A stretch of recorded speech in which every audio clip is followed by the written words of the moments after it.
you move to the memo? No, I want to save it as well. Huh?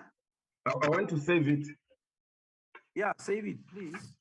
Oh, yes, that's important. Otherwise, we'll have worked for nothing.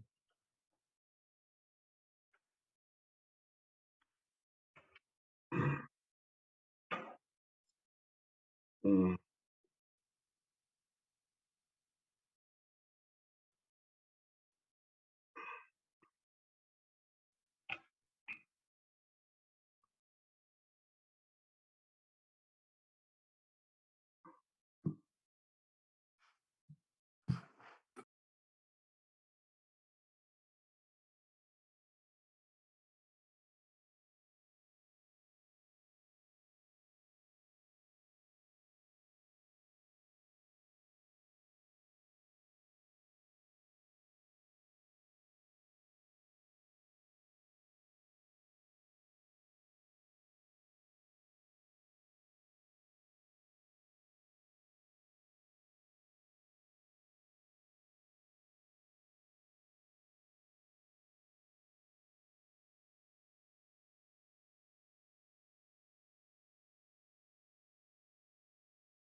Funding Act. Yeah, yes. Consequential amendment, that's page 18. Then you have finished Oh, okay. with the presentation. Then the last one, you don't have to show it but if you can, you remember section 33 of the bill itself. Morning, colleagues. Morning, Minister. Yes. Okay. It's okay. I think we have got it. I tried to give you 2 minutes. It's now our time. Mr. Eddie, if I'm correct. Yes, yeah. Chairperson. Go back to the first one, Eddie. Go back to the report on the Ministerial Adversary Committee. No. Hold, Minister. It's now our time of the committee. I've allowed you to 3 minutes after to process your things since the 8:30. Mr. Matonsi, can you establish if we're members are in the meeting? Then we start with the meeting. Okay, let me just check because I was busy with this. I need to go on the list and check. Adam? Yes, Adam? Eddie. Yes, Eddie. Are you able to check members on the system? Yes. If you can check and let the chairperson how many members of the committee are there. Sure.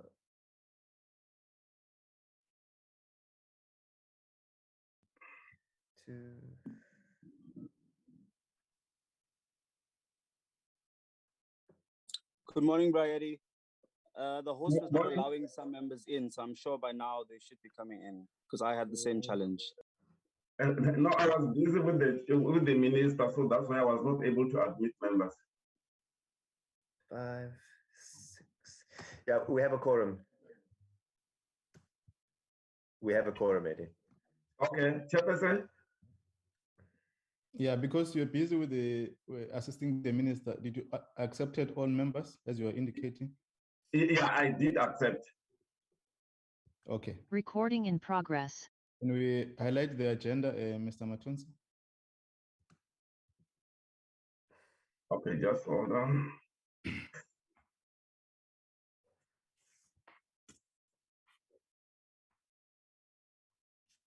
Adam, are you able to see the agenda?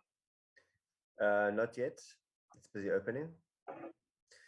Make me co-host, Eddie, so I can admit other participants, please. Oh, okay, no, let's first do this. Mm-hmm.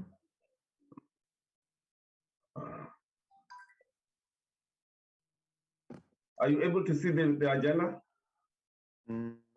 Not yet. I don't know what's going on here. If you make me co-host, I can display it. Okay, let me just do that so that no, we don't take our time.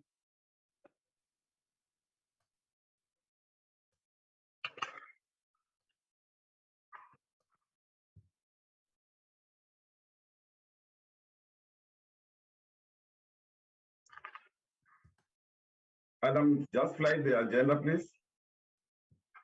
Okay.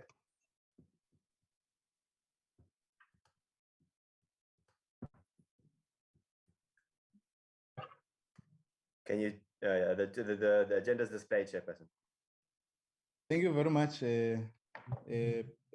Matonsi and Adams. Good morning to honorable members. Morning to Minister and his team delegation. Morning to all the stakeholders who are invited to this meeting, the leadership of the IEC and other stakeholders that Mr. Matonsi will highlight when we deal with the item 2. I want to start by welcoming all to this important session of the Portfolio Committee. We're going to receive the presentation by the Minister on the process that was undertaken as a result of the Constitutional Court judgment in relation to the participation of independent candidates on both the national and the provincial elections. We must take appreciation to the good work that has been put. You know that in our earlier year, we did have consultative meeting, the Portfolio Committee through Advocate Bongo, convene stakeholders to interface and allow the then former Minister Vali Musa to present the framework in which they're going to undertake and source views. And also want to appreciate the work that former Minister Vali Musa and his team has taken to process and consolidate views from all stakeholders to generate this process so far. Minister and the cabinet have now given a framework in terms of how we must move forward in terms of in response to this Constitutional Court judgment. We're going to receive that presentation from the minister. And after that, honorable members will interact with the presentation. And then we'll outline after then how we're going to move forward, given the process that we had to undertake in Parliament. This is the agenda as it's been highlighted. We're only going to have apologies, minister's presentation, comments and questions, response by the minister and the team. And item number 6 will be then closing and way forward in terms of how we're going to run the process with Parliament and the minister and the collective. Mr. Matonzi, I'm inviting you to introduce those who are in attendance and invited. If the apologies, you must indicate. And I'm going to invite the minister to introduce his team who are present to the meeting. And then we'll invite the minister to give a presentation. Mr. Matonzi.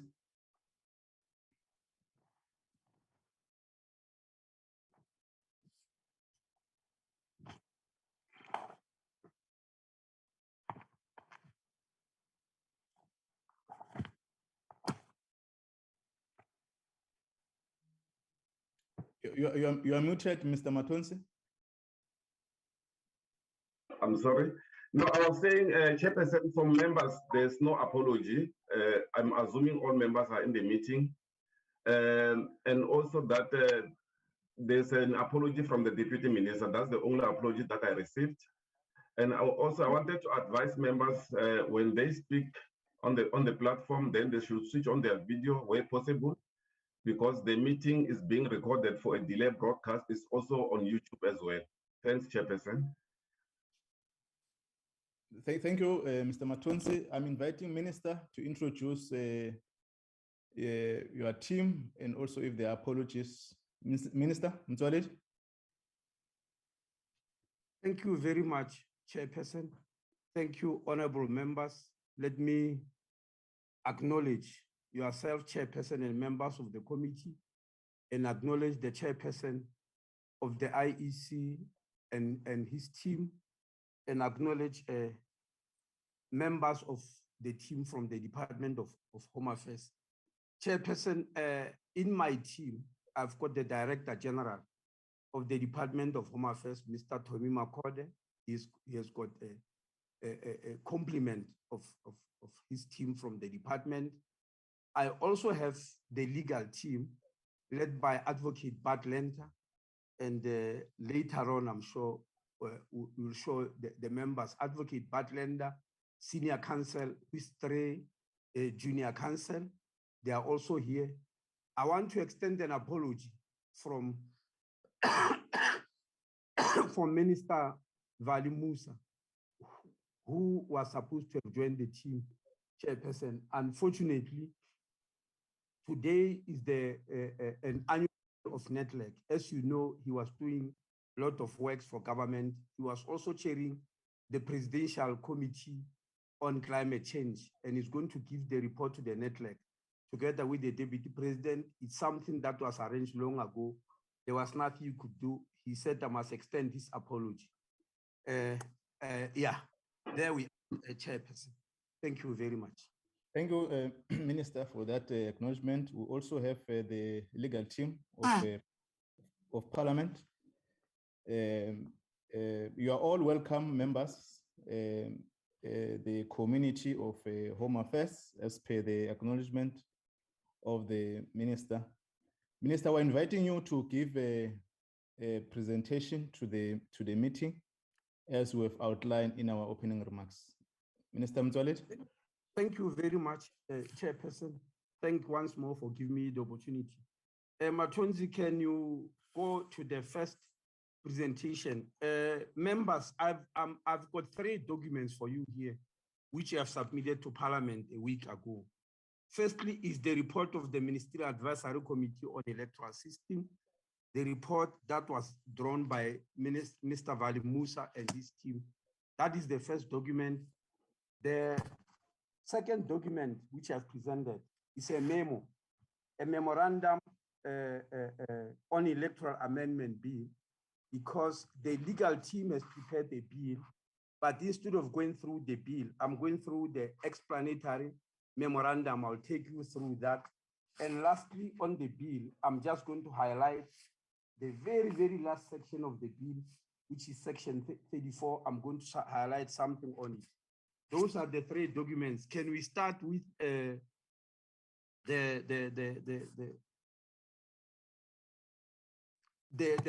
first document, Eddie, report on the Ministerial Advisory Committee on Electoral System Reform? Can we start with that one?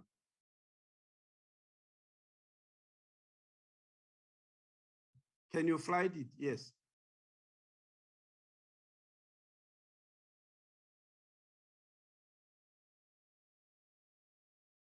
Eddie, can you go to page 6 of that and make the font bigger?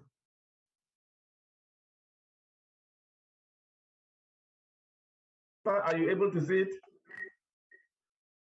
Yeah, but the font is small and I want you to go, yeah. No, it's not this. Can you make it bigger again?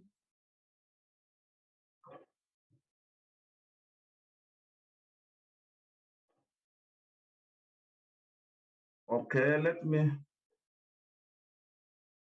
Yeah. Page 6. Honorable members, I just want to rehash something that we went through, but because it's many months, I want to repeat it. Immediately after the Constitutional Court judgment, if you remember, the Portfolio Committee called a workshop. And in that workshop, we informed you that we've, as the minister, have appointed a task team to help us to navigate through the Constitutional Court ruling, also help us on options, also help us on the bill. That team was led by former Minister of Constitutional Development, Vali Musa. The other members of the committee appear there on the screen: Advocate Pensita Kula, Advocate Vincent Maleka, Dr. Michael Sutcliffe, Dr. Norman Masuku, Dr. Stembis Mbete, Mr. Norman Duplessis, and Professor Daryl Glazer. Those were members of the team. Now, I would like Eddie to move us to page 12 and 13 of the document.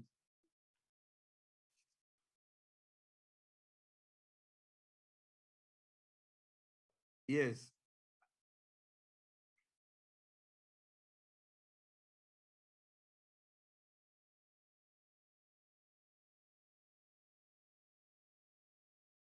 The heading there say Ministerial Advisory Committee methodology of process. That's item number 3 on that page.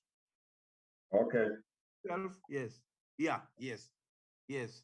Now, honorable members, these members I've just shown here, whose committee, this committee chaired by former Minister Vali Musa, followed a particular methodology to deal with the problem.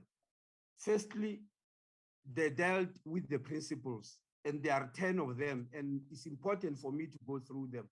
The first principle is the principle of inclusivity, whereby it says, because the values in our constitution, which are enshrined in our constitution, want us to understand the whole population of South Africa, the demographics, the ethnic, racial, and religious diversity.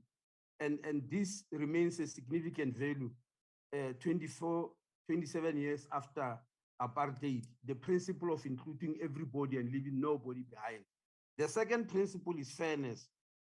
Fairness means the system must provide one person, one vote of equal value. No other person's vote is more important than the others.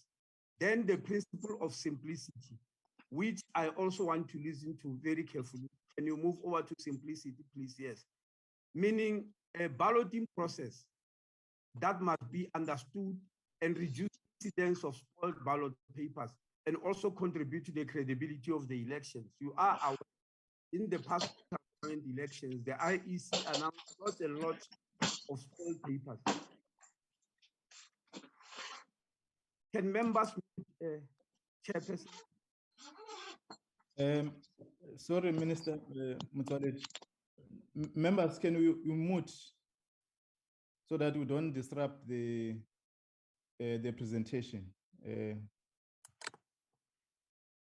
Thank you, Minister. Thank you. The principle of simplicity, that whatever method you come up with, it must be so simple that it reduces spoiled papers.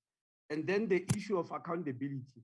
Accountability being defined as the obligation of those with power or authority to explain their performance or justify their decisions.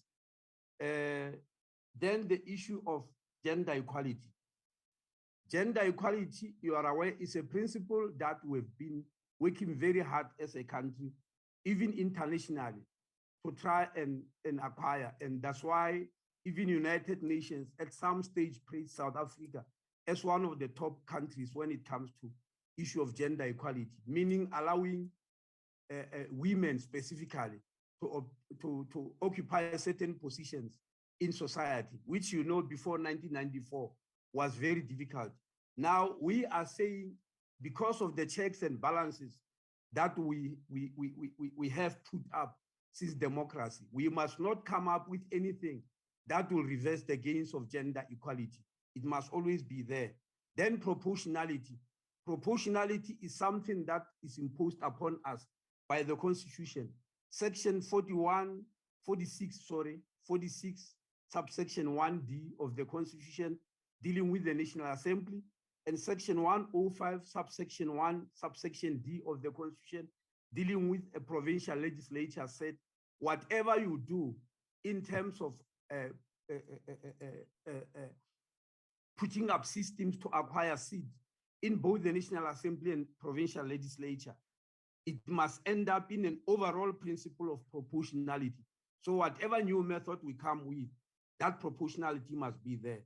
Then there must be the principle of effective participation of independents, meaning whatever we do, we must not pay lip service to independents. They must participate effectively like anybody else. Then genuine choice. The public must be given a choice between political parties and individuals. Then effectiveness. Effectiveness, Chairperson, is a very, very important principle at the key of all this, because we can have an electoral system if it is not effective, meaning if the ballot paper is so tedious that we cannot run an effective election, then it's a waste of time. And the last principle there, the principle of effectiveness, Ed, you are not showing on the screen after, yeah, effectiveness. You've passed it very fast. Yes, effectiveness is given the likelihood of a high number of independent candidates for both the national and provincial levels. The electoral system should have the ability to generate a manageable number of candidates through an inbuilt threshold of candidate nomination. And I'm going to come to that later. Without that inbuilt threshold, there will be no effectiveness in our system. The last one is legitimacy. That whatever electoral system or whatever decision we come across must gain significant support from, must gain support from significant sectors of the population. It must not be seen as flawed or unfair by a large number of people in the population. Then can we move over, Eddie, to item 3.1.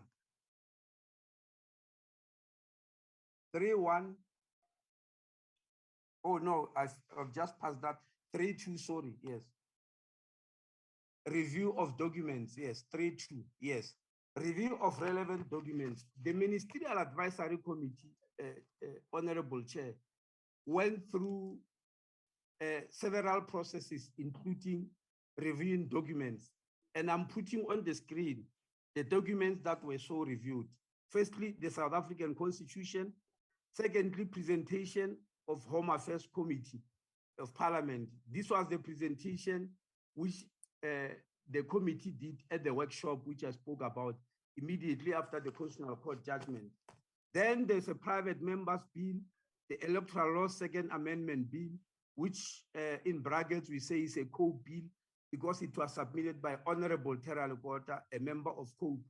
Then the judgment itself, they went through the judgment with a COPE, the judgment of New Nation Movement versus President of South Africa and others.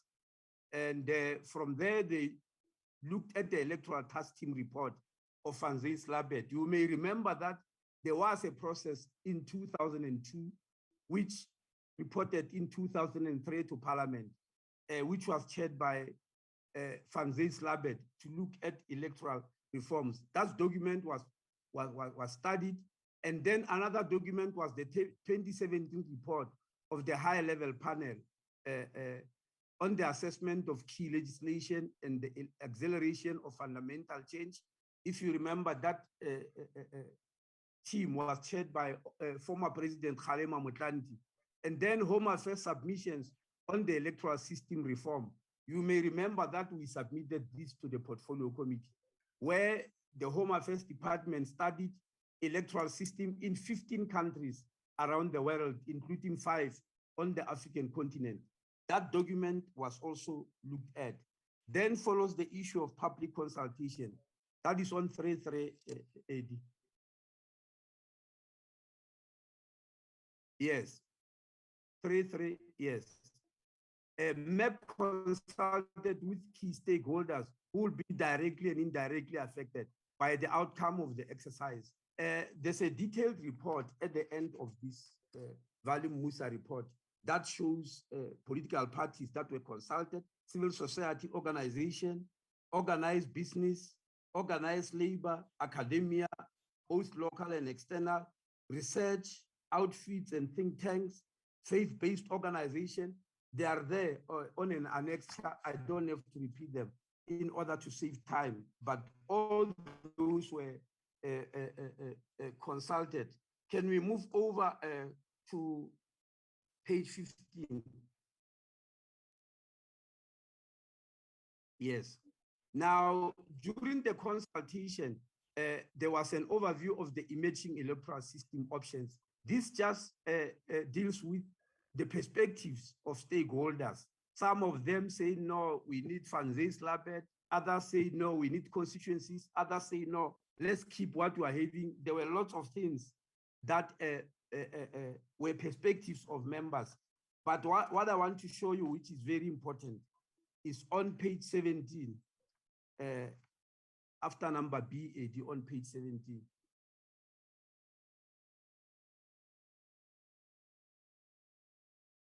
Yes. Now, I want to show you that all said and done, after looking at the perspective of stakeholders during consultation, the committee says the submissions to the committee, that's highlighted there in green, the submissions to the committee on multi-member constituency systems included many variations, often without defining details, and a common theme did not emerge. The committee want to emphasize that they did not necessarily get any common theme which was emerging from stakeholder participation, because stakeholders were as varied in their views as they were the number of stakeholders.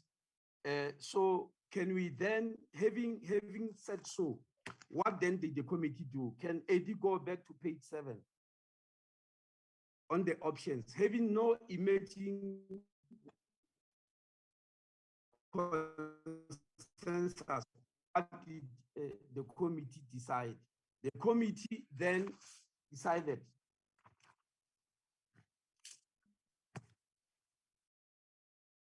to come up with options. Can you move back to page 7? Yeah. Now the options on page 7 were 2, because the committee itself did not agree on any one option, just like the stakeholders were not necessarily coming with something that there was emerging consensus. The committee too. This is not surprising. You remember that in 2003, The Van Zyl-Slabbert report also did not come up with any particular emerging consensus. There were two views. Even on this committee, there were two views, which are called option 1 and option 2. They say majority and minority. That's how they put them. But members of this committee were 8, and one of them abstained from putting their view forward because the 8th member is a member of the IEC, and she did not want to show any option in case, because the IEC must remain independent, but the member was there to strengthen the committee. So there were two groups, as it says. The first option by the first group is what is called the slightly modified multi-member constituency, or MMC, which stakeholders refer to as the minimalist option. This option entails modifying the existing multi-member electoral system to accommodate independent candidates in the national and provincial elections without many changes in the legislation.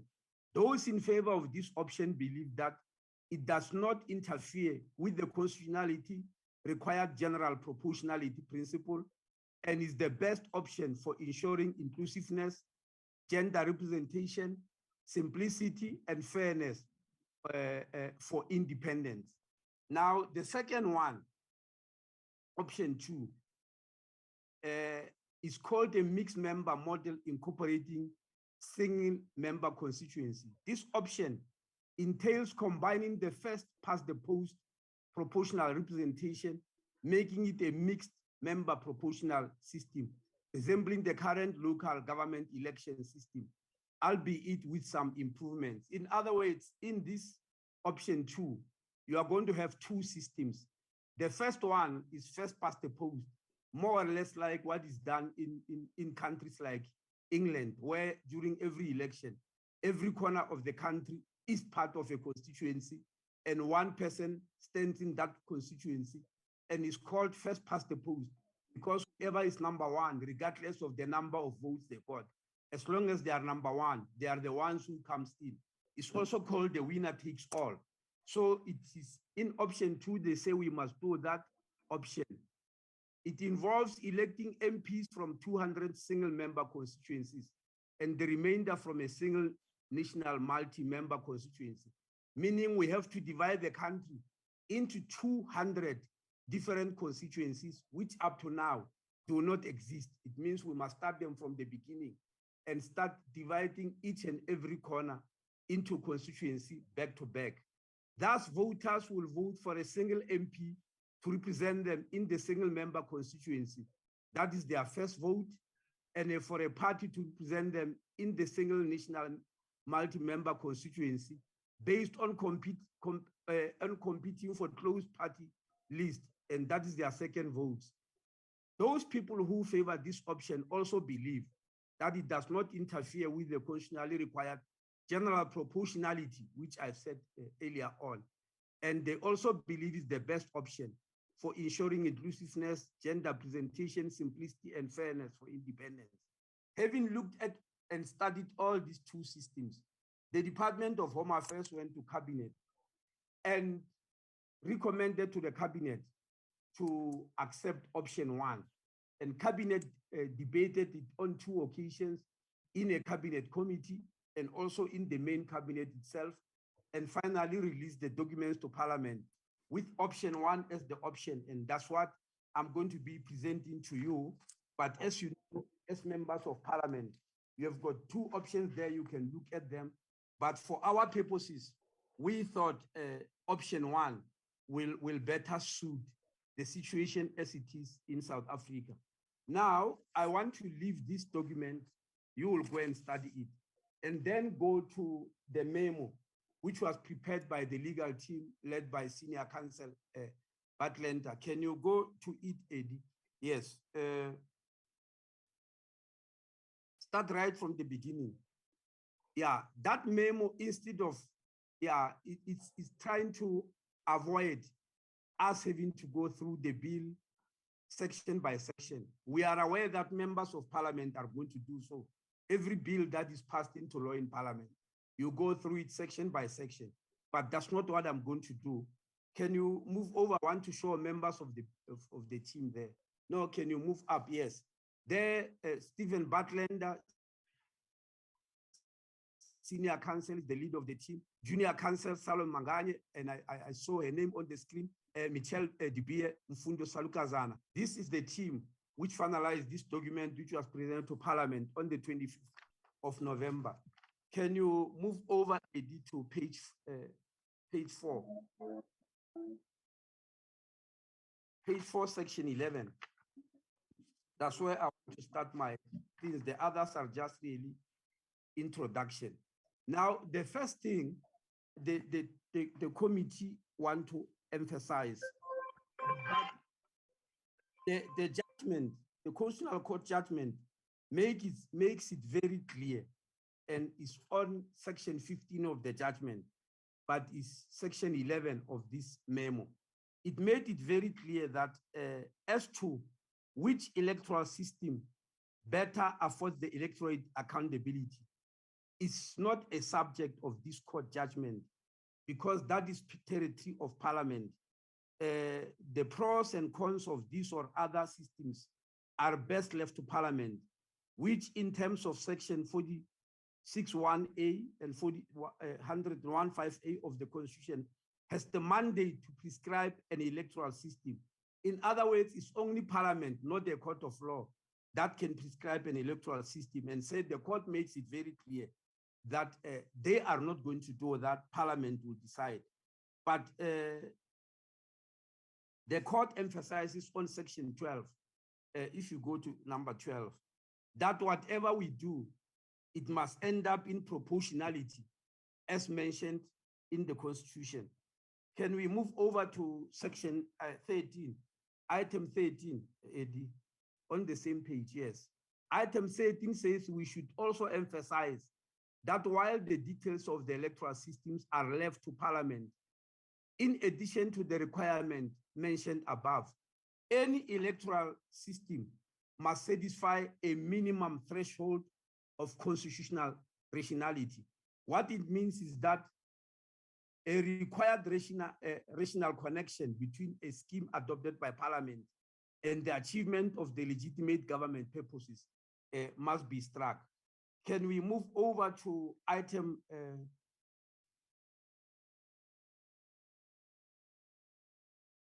page 5, item number 15. Now, the minimalist option which I've spoken about, which we said is the one on which the bill is based. The minimalist option entails modifying the existing multi-member electoral system to accommodate independent candidates in the national and provincial election without many changes in the legislation, including and not interfering with the constitutionality required general proportionality. Now, how are we going to do that? In other words, if we choose this minimalist option as we have done, how then do we implement it? How do we make sure that independents do participate in election, but without interfering with proportionality? The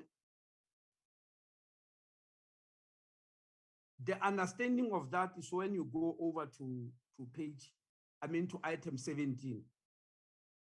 Item 17 reminds you that the National Assembly has got 400 seats. We're just reminding you. These seats are divided into two. The first 100 seats are called regional seats. That means we have got candidates sitting in Parliament who were elected in regions, who only competed with people in the same region. And those regions obviously are called provinces. And that type of list is called province to national list. That is the first one, as you know.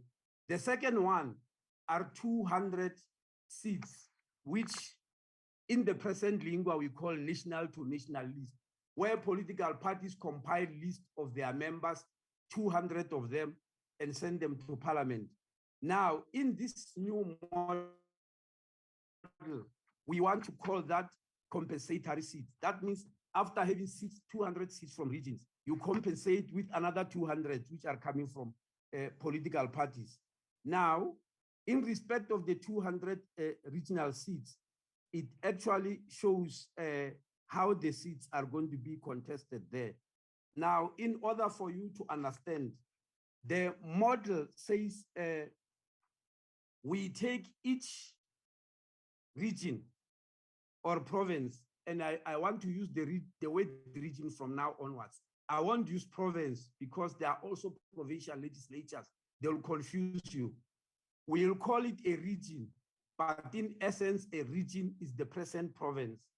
In that region, we take the region as a constituency, as one constituency, but it does not have only one member contesting there.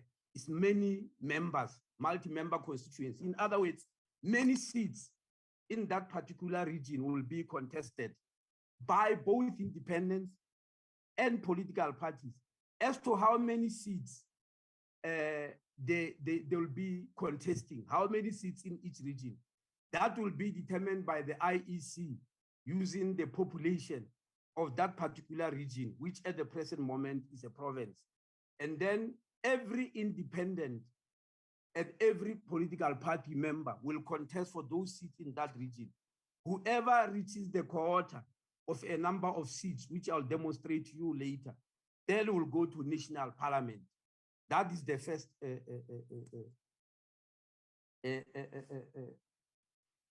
the first manner in which people will come to parliament. The second manner, as I've said, will be the 200 compensatory seats. Now, in order to make it easy for you, I'll move over to item number 22.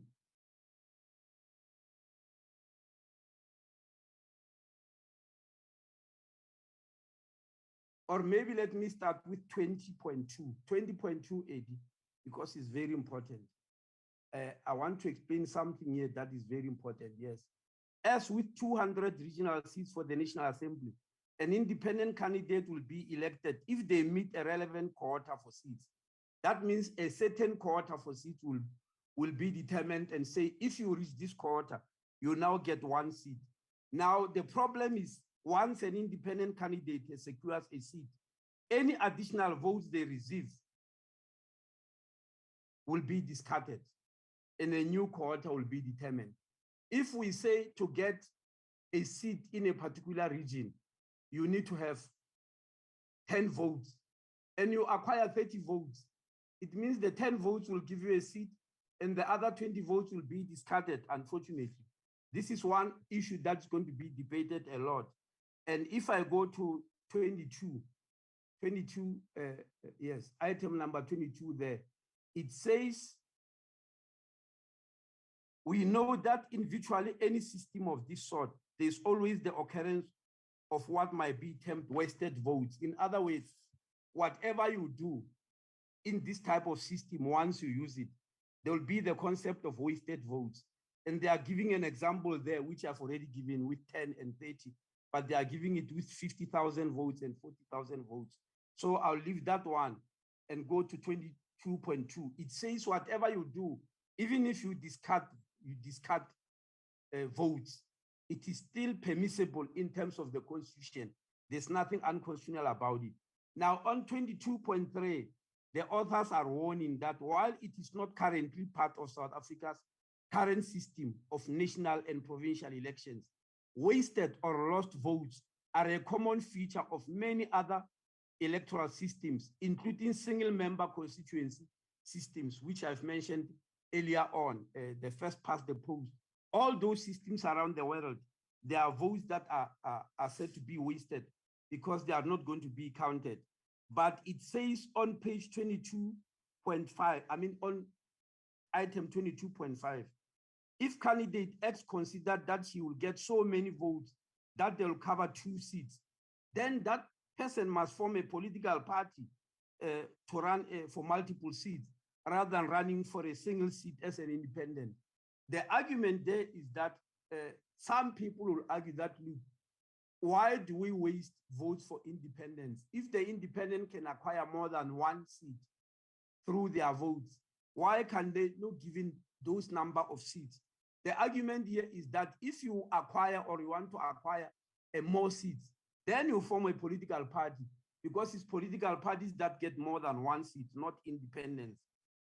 Now, in order to minimize these independent votes, we are going to item number 23 there.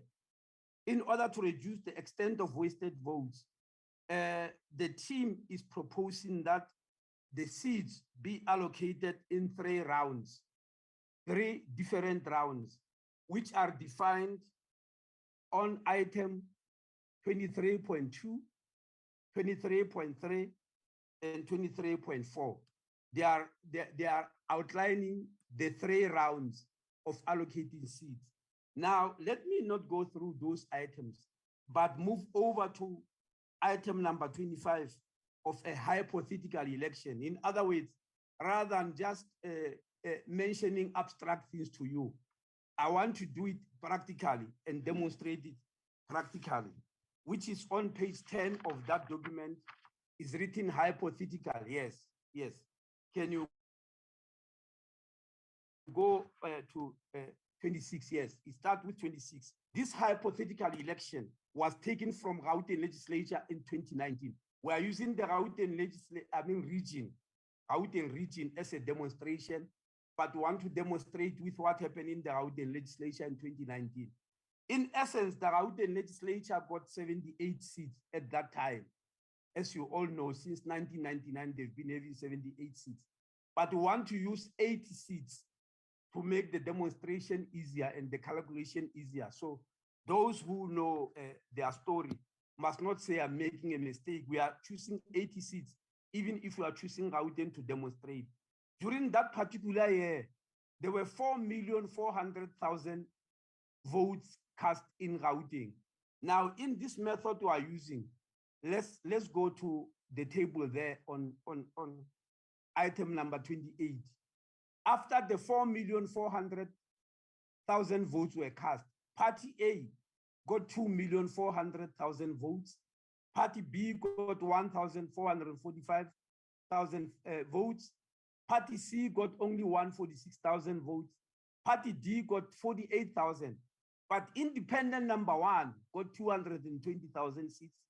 Independent number 2, 57,000. Independent number 3, 54,000.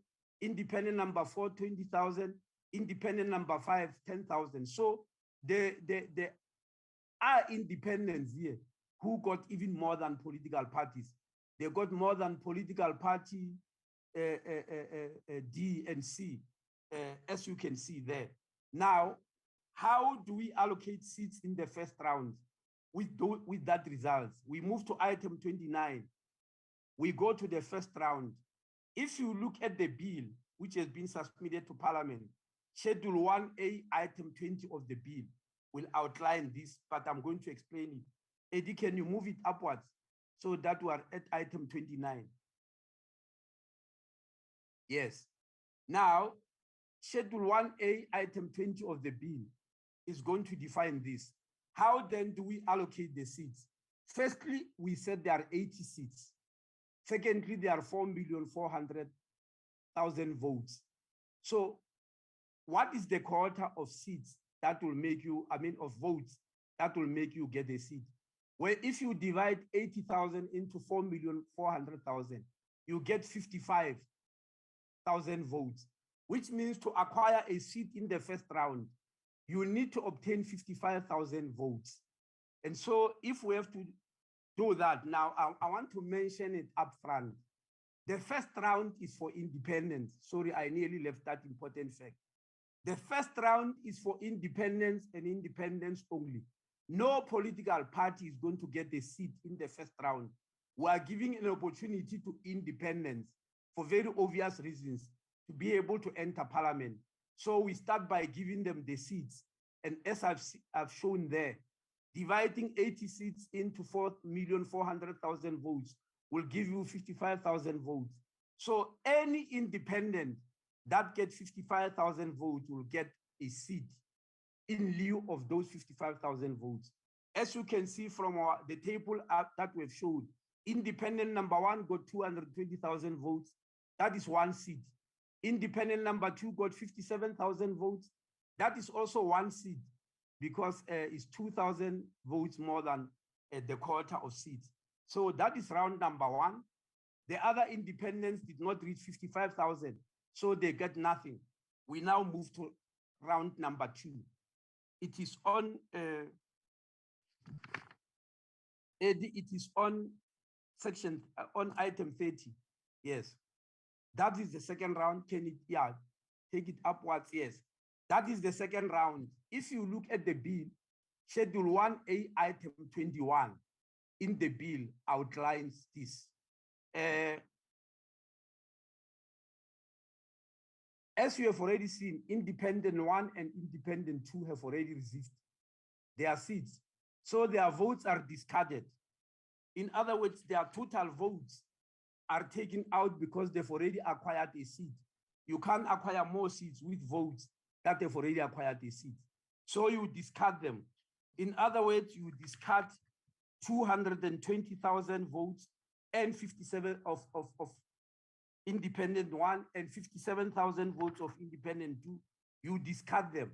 You now remain no longer with 4,400,000, but you remain with 4,123,000. These are the votes that are left when the two independents get their seats and move away. But you don't only do that, you also discard the seats, the 2 seats that have already been taken. So you are left with 78 seats, meaning what? You are left with 4,123,000 votes and 78 seats. So you have to determine a new quota.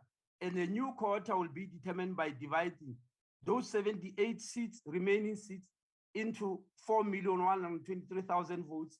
It gives you 52,854 votes, meaning the new quota now, after Independent 1 and 2 go away with their votes and their seats, the new quota to get the seat is 52,858 votes.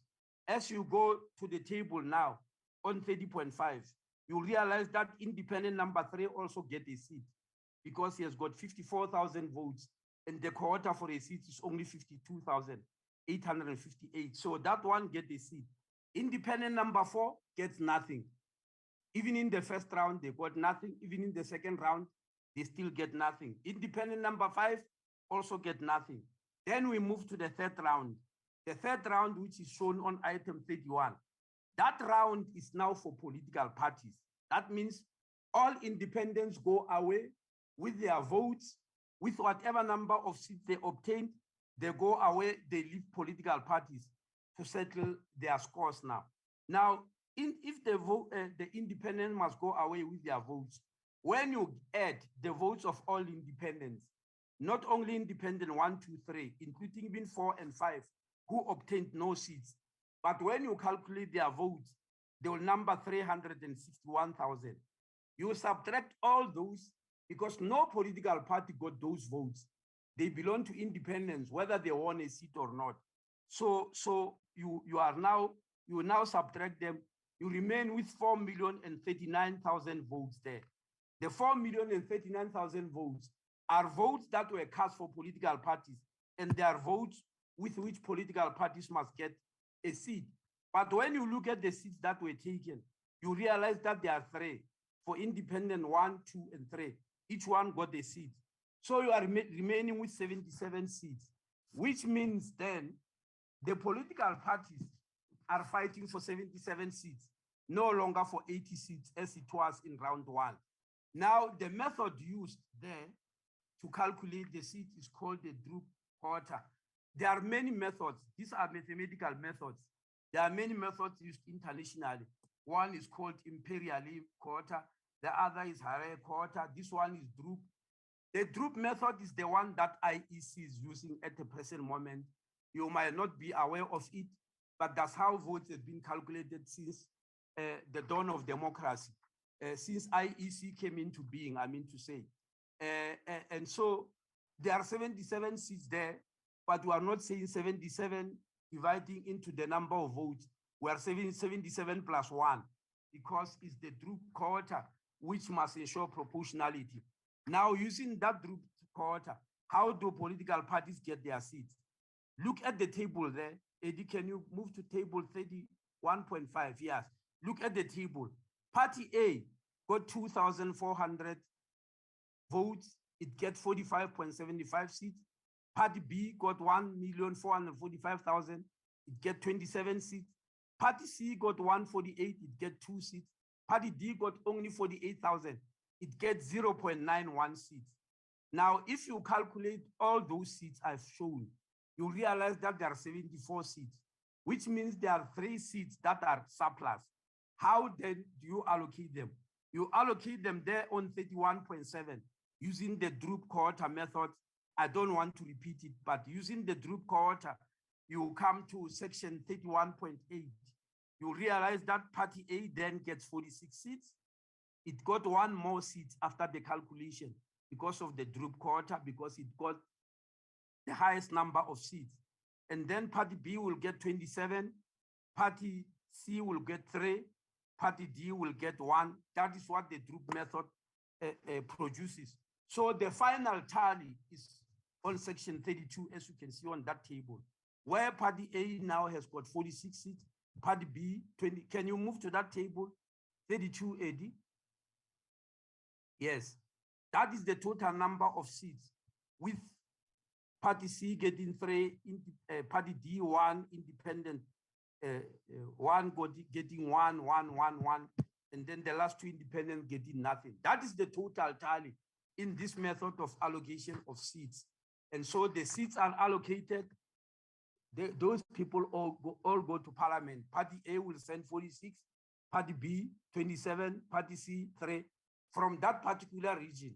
Then you'll go to the other region and do the same calculation, obviously. And then, so can I move over to qualifications to run as an independent candidate?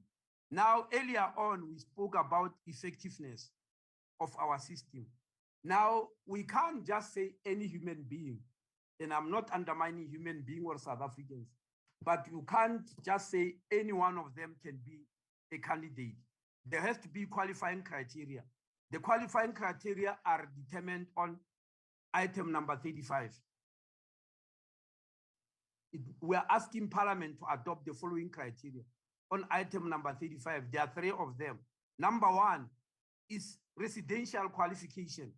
Before an independent candidate can stand for election, that person in that particular region must have a residential address, must be coming from there, so that you don't have people standing all over the place and in many places. Number 2 is voter support. How many people support you as an independent candidate?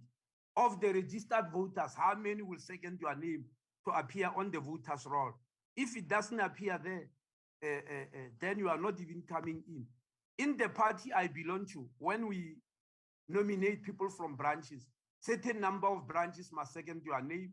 If you are nominated from the floor in a list conference, certain number of delegates there must also second you. So the same principle is used here, that in any constituency, the person who is going to stand as an independent must demonstrate that they've got support. And the last is monetary deposit. A certain amount of money must be paid to the IEC for you to qualify.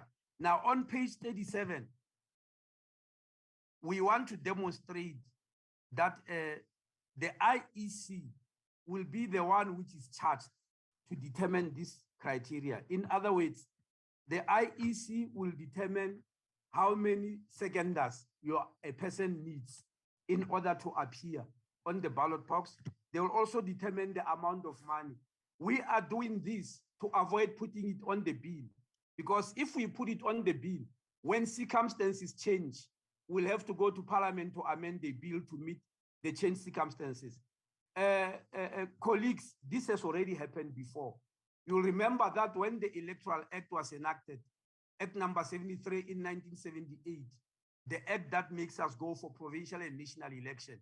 When it was enacted, a mistake happened whereby it said seats in provinces will be allocated on the 31st of March 1999. It's because we're preparing for 1999 elections, and it was put in the bill. When population changed, for instance, the population of Gauteng more than doubled, Nobody could change those seats. Gauteng still remain with 78 seats because we needed to go and amend and act first. Now that is no longer the case because last year an electoral laws amendment bill was put in Parliament when we were dealing with the issues of addresses from the Constitutional Court. We also amended this part and said IEC will determine the number of seats in each province before each and every election. We are doing the same thing here. I'm now moving to something a little bit complex and maybe some may say is controversial, but I'm putting it in front of you. It's my duty to do so. That is on item number 38. We know that in each and every election, there are members of political parties who follow the processes of nomination in their parties. At the end of the process, if they don't do very well, they leave that party and stand as an independent and leave that political party. Now, this is a problem around the whole world, which is using the same system. When we studied the 15 countries, which I mentioned earlier, and 5 of them from the African continent, we were interested in something that happened in Kenya, the Kenya Elections Act 42 of 2011. It states that you are not going to be an independent unless you have not been a member of a political party 3 months prior to that particular election. In other words, if you want to stand as an independent, that must be determined 3 months before. You don't pull your party along, go with their processes. When at the end you don't make it, you dump your party and you become an independent. That's what they've done in Kenya. We are putting it here for you, for your consideration, but there are people who believe it might be suitable in Kenya. In South Africa, it might not be in terms of our constitution because our constitution is different. But nevertheless, we thought we will put it here for you as political leaders and members of parliament to debate it and decide on what you must do. The last part one issue, which I want to present, is the possibility of independent candidates being elected to the National Council of Provinces. If you look at the Constitution of the Republic, particularly Section 60 of the Constitution, it outlines how people go to NCOP, Section 60 of the Constitution of the Republic. It provides that people go to NCOP in 2 ways. After the election, none of them has been elected, remember. They are appointed by their parties and provinces. There are 4 special delegates who are appointed by a province and they go there, and 6 permanent delegates. And the numbers here are determined via the strength of the vote for each political party. But the provincial legislature will determine who goes to NCOP. Now, if that is the case, if an independent has been elected in a particular region or province, how then do you send them to NCOP because their vote were in the province? If you send them as a permanent delegate, it will then mean that they must leave their seat where they are elected and they leave it empty, which means there is suddenly a vacancy even before parliament starts. If you send them as special delegates, maybe if the province agreed to include that independent, but as permanent delegates, it's a little bit complex. And it is thought by the team that the only way is on 44, item 44, I want to read it as it is. The Constitution, therefore, does not require or permit independent candidates to sit in the NCOP. Only an amendment to the Constitution, as opposed to an amendment of the Electoral Act, could achieve this. The team is arguing that if we want independence to go to NCOP like any other a member of a political party, then the Constitution must be amended. Not only the Electoral Act must be amended, but we must amend the Constitution. That is the argument, and it needs to be debated thoroughly. I know very well that legal eagles will start debating this matter, but that's the conclusion we've arrived at, that the court judgment itself does not say anything about independent. The allocation of seats does not say anything about independence in the NCOP. The allocation of seats itself doesn't say anything about independence because it's a new area. and we believe the constitution will have to be amended unless somebody comes up with something else. Then the issue of consequential amendments. You are aware that in April, we have just passed the Party Funding Act, Act number 6 of 2018, the Funding Act. If you look at the Funding Act, it clearly says funding of political parties. You can even check Section 236 of the Constitution. It says in its own 48.1. Can you go to 48.1? That is Section 236 of the Constitution. It says to enhance multi-party democracy, national legislation must provide for the funding of political parties participating in the national and provincial legislatures on an equitable and proportional basis. It clearly says political parties. So if we must come up with legislation that must include independence, we have got to amend that Party Funding Act, Chairperson. And at the moment, we have asked the team to try and come up with a bill that will amend the Political Funding Act. We did not submit it to Parliament. It's still being prepared. And once it's ready, Parliament will decide whether we amend in this bill that I said I've sent to Parliament, or we determine a new bill on political funding that we leave in the hands of Parliament to decide. The last issue I want to mention, Chairperson, as I said earlier, is on the bill itself. The last section of the bill, which is not on the screen, but is section 34, it deals with vacancies.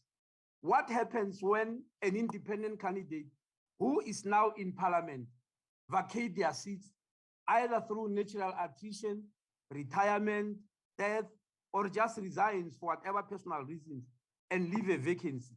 When a vacancy is left for a political party, we know what we do. We have always filled those vacancies in Parliament. But what happened to an independent? Normally, in the local government elections, award candidates who vacate their seats, we go for a by-election. Now here, if we adopt this minimalist approach, we set the region or a whole province is a constituency. Now it means the whole province must go for by-elections.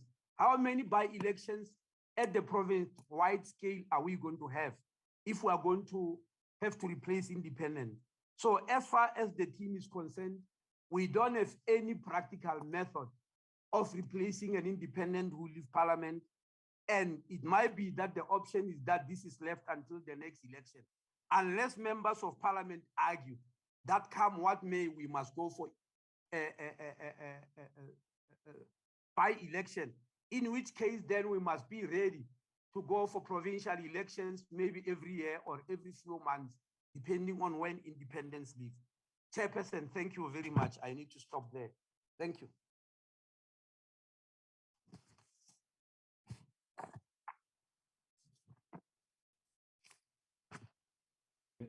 Draft bill to the portfolio committee. I'm informed that we have also a visiting member, Honorable Huon. You are welcome to the meeting. I'm going to request members to interact with the presentation that has been just been presented by the minister. I'm sure members may want to be attempted to interact with the IEC in this meeting. I must caution that they are being invited for not as participants. We will then get a thorough brief in terms of their approach once the processes has been engaged by Parliament and what the IEC takes from that point. So I must just caution members not to attempt to invite questions for the IEC. We're going to request in this order. Mr. Matonsi will also highlight if there are other members who are joined the portfolio committee who want to be to participate. I'm going to invite Honorable Huon, Honorable Khwase, Honorable Tito, Honorable Lizel, Honorable Molekwa, Veteran Lekota, Honorable Modise Mtia, Honorable Ross, and Honorable Pillay. That will be in order of our engagement. Then we'll then invite the minister to comment on the issues members might have raised, and we'll then outline a process forward in terms of how we're going to interact with the areas that the minister has raised. In that order, Honorable Juan.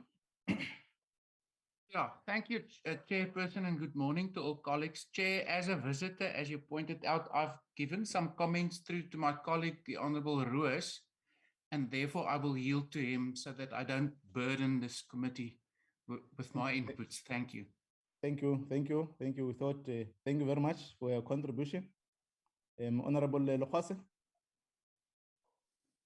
Thank you very much, Chairperson. Chairperson, I want to start by acknowledging the presentation made by the minister and should really say that it was informative and detailed. I do not have much to say on the presentation, as I'm saying, Chair, that it was detailed. But also as the committee, we should note that we were given 24 months as Parliament. And from today, we only have at least 6 months to deal with what was recommended by the Constitutional Court Chair. Thank you very much for the detailed presentation. Thank you. Honorable, thank you very much, Honorable Jose. Honorable Tito.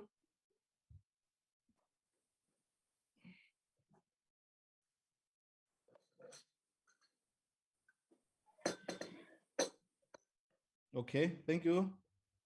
Maybe she's struggling with the network. Honorable Lizelle, co-chair. Thank you very much, Chairperson. Good morning to you and good morning to the Minister, his team and all our colleagues. Firstly, let me also just thank the Minister and his team for the presentation. I think a lot of work has gone into this presentation, and also maybe a word of thanks to the Ministerial task team.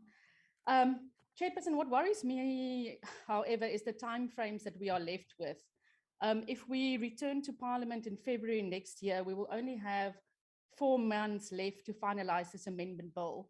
And what worries me is that we still have to embark on national public hearings, because I don't think we can finalize this process without consulting our constituencies and the people that we represent in Parliament, because ultimately it is them that should be deciding on what changes they would like to see to the electoral system. So that would be my first concern, is the timeframes that we've got left.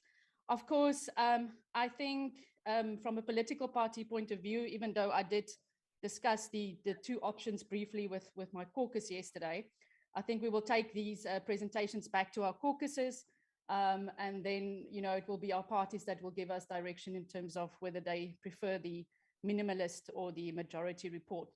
But to just ask a couple of questions, the Minister said, it's just questions of clarity. The Minister said that Cabinet debated the issue twice and then decided that the electoral amendment bill should be based on the minority report or the minimalist option. And maybe he can just share with us what were the reasons why Cabinet decided on this option. I would like to ask, if we go with the minority report, may it not be possibly deemed unconstitutional later because independent candidates will not be able to contest or win seats on those 200 national to national list, because they'll be limited to the province to national list. On the same issue, the Minister did address the issue of wasted votes. I heard what he said, that this is actually prevalent all over the world, and that surplus votes are discarded. But I think we could face a challenge here as well when people will argue that the equal value of votes are being undermined. And then I want to know if the Minister can give me his opinion. I think we might face some backlash from the public in that we're making very small changes or very minimum changes to what people were hoping. You know, people are often saying that members of Parliament are not accountable to the people that vote for them. So now we are taking a very minimalist approach, whereas I think the public at large were hoping for a complete overhaul of the electoral system. So that is also a concern of mine. You did tell us we cannot engage with the IEC, but at a later stage, I would also like to hear from them on how they think we should approach the issue of registration fees for independents. And then I think I will leave it there. Thank you very much, Chairperson. Thank you very much, Honorable Uzel, for your contributions. Honorable Mulekwa. Thank you very much, Chairperson. Let me also start by appreciating the presentation as presented by Honorable Minister, which was more comprehensive and informative. I think the presentation has covered most of the critical issues and have allayed fears in most of the people because they were skeptical around the issue of the presentation before. And I think it has answered many questions, Chairperson. Honorable Chairperson, I don't have any question, but to welcome the presentation or the progress report on the electoral amendment as presented by the Minister, but also want clarity because maybe I could not capture well on the presentation when the Minister was explaining. I just want the Minister maybe to clarify me on the issue of when the party X or independent got so much vote and be allocated their seats, and there are still remaining votes for that party X. What will happen with those remaining votes, Chairperson? Thank you.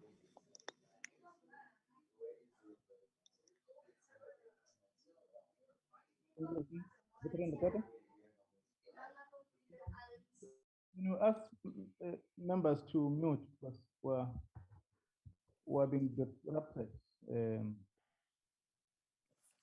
Thank you. Thank you, Chairperson. Chairperson, I am very concerned about the process we are following. It's not clear to me, first of all, what process was followed to bring this proposal here. Much earlier on, I approached the Speaker's office and submitted what I consider to have been a thoroughly worked out proposal so that it gives us time to all consider this matter. Now there is extremely limited time. It's only now, we are now given a minority report. Chairperson, many of us spent years and years of our lives, both in the country, in the prisons, in exile, and all of that, pursuing the provision in the Freedom Charter that the people shall govern. But what this presentation does, as far as I'm concerned now, is that we are asked to consider the smallest, the minority report, not a report that gives us space, something which apartheid denied us, space to consider this widely with sufficient time, which I think the Constitutional Court gave us ample time to consider this matter extensively so that South Africans can really benefit from the proposal that was presented to this country at the Congress of the People in 1955. Why are we so extremely limited? And to consider very limited, small, little bits and pieces. We are here presented with information that suggests that large numbers of people, whatever they vote, will be cut off and only a small number will be able to benefit from the votes that they get from the people. These votes that we are going to throw away, I don't care what the other countries of the world are doing, but when it comes to the people of South Africa, why do we want to throw away so many votes of so many South Africans, of whom generations have struggled so that there can be justice in this land. This, we must go back to the drawing board, if need be, or go back to the Constitutional Court to say, we have not gotten the opportunity that we should have gotten to consider the amendment of the present Electoral Act. The reason we want this a present Electoral Act amended is because it denies so many of us the right to stand for our rights, to stand for elections, and so on. Now, when ultimately we have gone the long route to the Constitutional Court, even that opportunity is denied us. What process was followed to determine that we must only consider this minority report? We have wanted this ever since the Constitution was drafted and written and accepted. Ever since Section 18 and 19 were written into the Constitution. We have been crying about this, and we are still crying about it. I want to hold what's the status of your bill? And by the way, yes, I still have to have an explanation. Why is it the bill we took to Parliament, the Congress of the People took to Parliament, I took it there myself. It's never been presented to the people of South Africa to consider it. Why is it not presented to the people so that our people, the people of South Africa, can consider that and decide whether they want it or not? Thank you, sir. Thank you, Veteran Lekota, for your contributions. Honorable Modise Mta. Thank you so much, Chairperson. Let me also appreciate the presentation that has been provided to us by the Minister, but lastly appreciate the efforts and the work that the MAC team has done in putting together this proposal and providing us with possible options to remedy the defects that were identified by the Constitutional Court. We note that the ConCourt would have provided limited solutions or provisions with regard to the certain or specific items for these amendments to deal with. And we appreciate the work that has been done by the team because they made it possible for us to be able to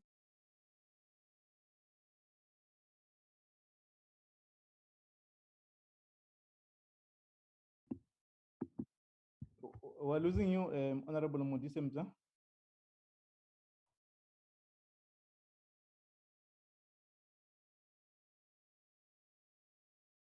Honorable Modise Mta, we're losing you.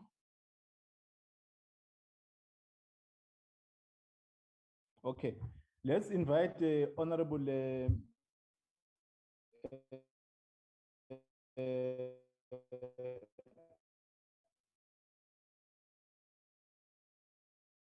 Pierre, there's a network problem, challenges. Honorable Ross.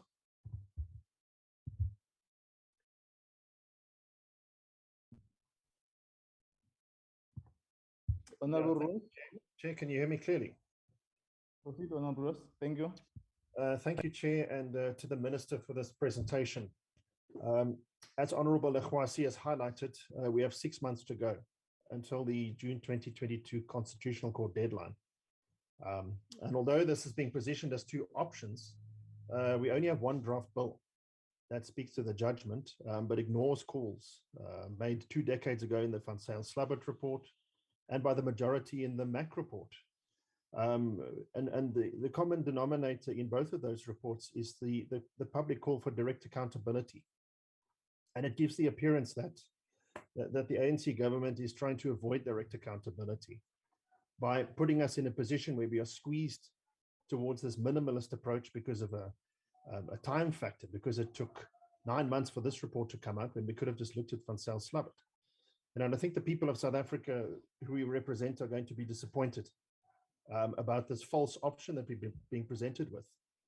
And so, Chair, I think we were advised some time back that when we looked at the timelines, that the 9th of October was the cutoff for the shortest time we have to process a bill. So we're already 2 months behind the shortest time that we were advised that we have to process the bill. Because we need to bear in mind, it's not just about processing the bill by the Constitutional Court deadline, but the IEC needs the opportunity to implement that legislation. And they can only start implementing it after that bill is enacted. And so we as Parliament, we need to urgently understand what the most optimal mechanism is to ensure not only that this constitutional deadline is met, but that the IEC has sufficient time to implement the new system. Now, Chair, question for Home Affairs and how this was considered. If we are to have a geographic constituencies, I think we just need a bit more information to understand the way forward. So if you look at the Municipal Demarcation Board, they will not be able to deal with the demarcation of constituencies without significant legislative amendments to its own regulatory legislation. And furthermore, the process and criteria that will be used to demarcate constituencies will be vital in two aspects. So firstly, it's to properly and fairly enable the participation of independents. It will not make sense to lump together into one constituency different communities with vastly different characteristics and needs. So if one accepts that the whole idea is that independence will be community-based, candidates, that the meaningful participation of independents can be prevented through the way in which the demarcation is being done. Specifically, if it's a province. And the second reason why demarcation is key is that in a system where no single party obtains a strong majority of votes nationally, which if you look at the trend over the last number of elections is a real possibility, then this gerrymandering, which has been alluded to in the documentation from a party that fails to win the popular majority, can lead to a party winning more constituencies than the number of MPs it's entitled to. And this will defeat the constitutional requirement of proportionality. So my question is, how will this be prevented? And what are the plans around demarcation should Parliament decide that is the route to go? Secondly, Chair, how will option 2 work if half of the MPLs are also to be elected from constituencies, which in the smaller provinces will mean that the same constituency boundaries cannot be used to elect MPs and MPLs? And then, Chairperson, finally, I think we need to understand why was the conventional approach not followed, whereby the department requests the Speaker of Parliament to introduce the bill and the State Law Advisor to start the tagging process. So that is, why was the bill changed to be for information rather than consideration? Is this not causing additional delays in an already very late bill? Thank you, Chair. Thank you, Honorable Ross, for your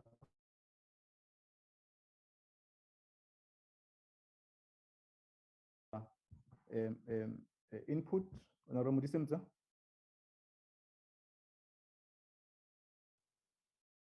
Okay, Honorable Pile.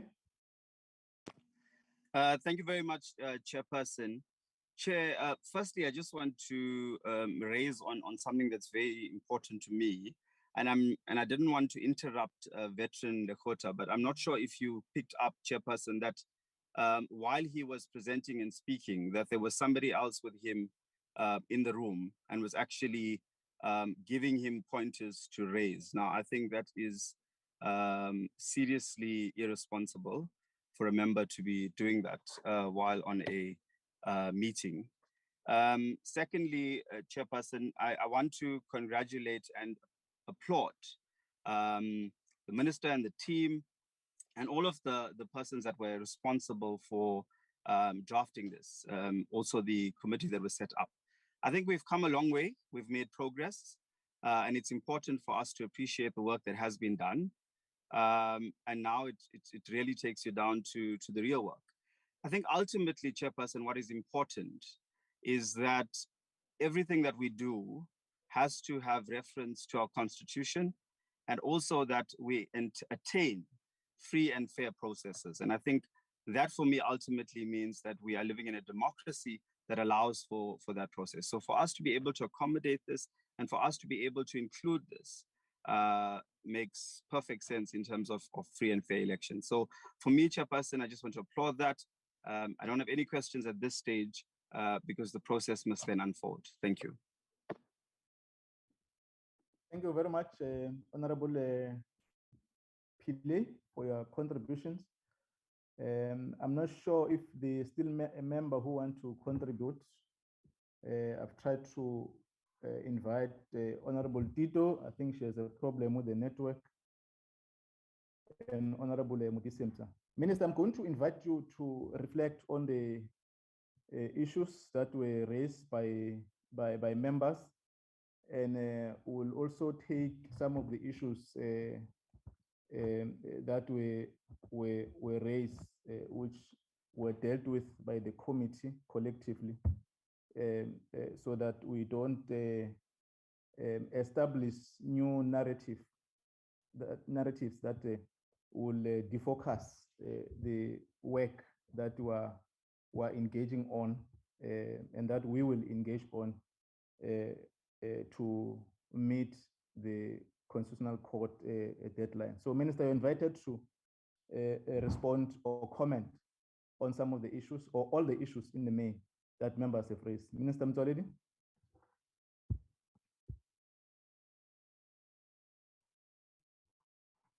You're muted, Minister.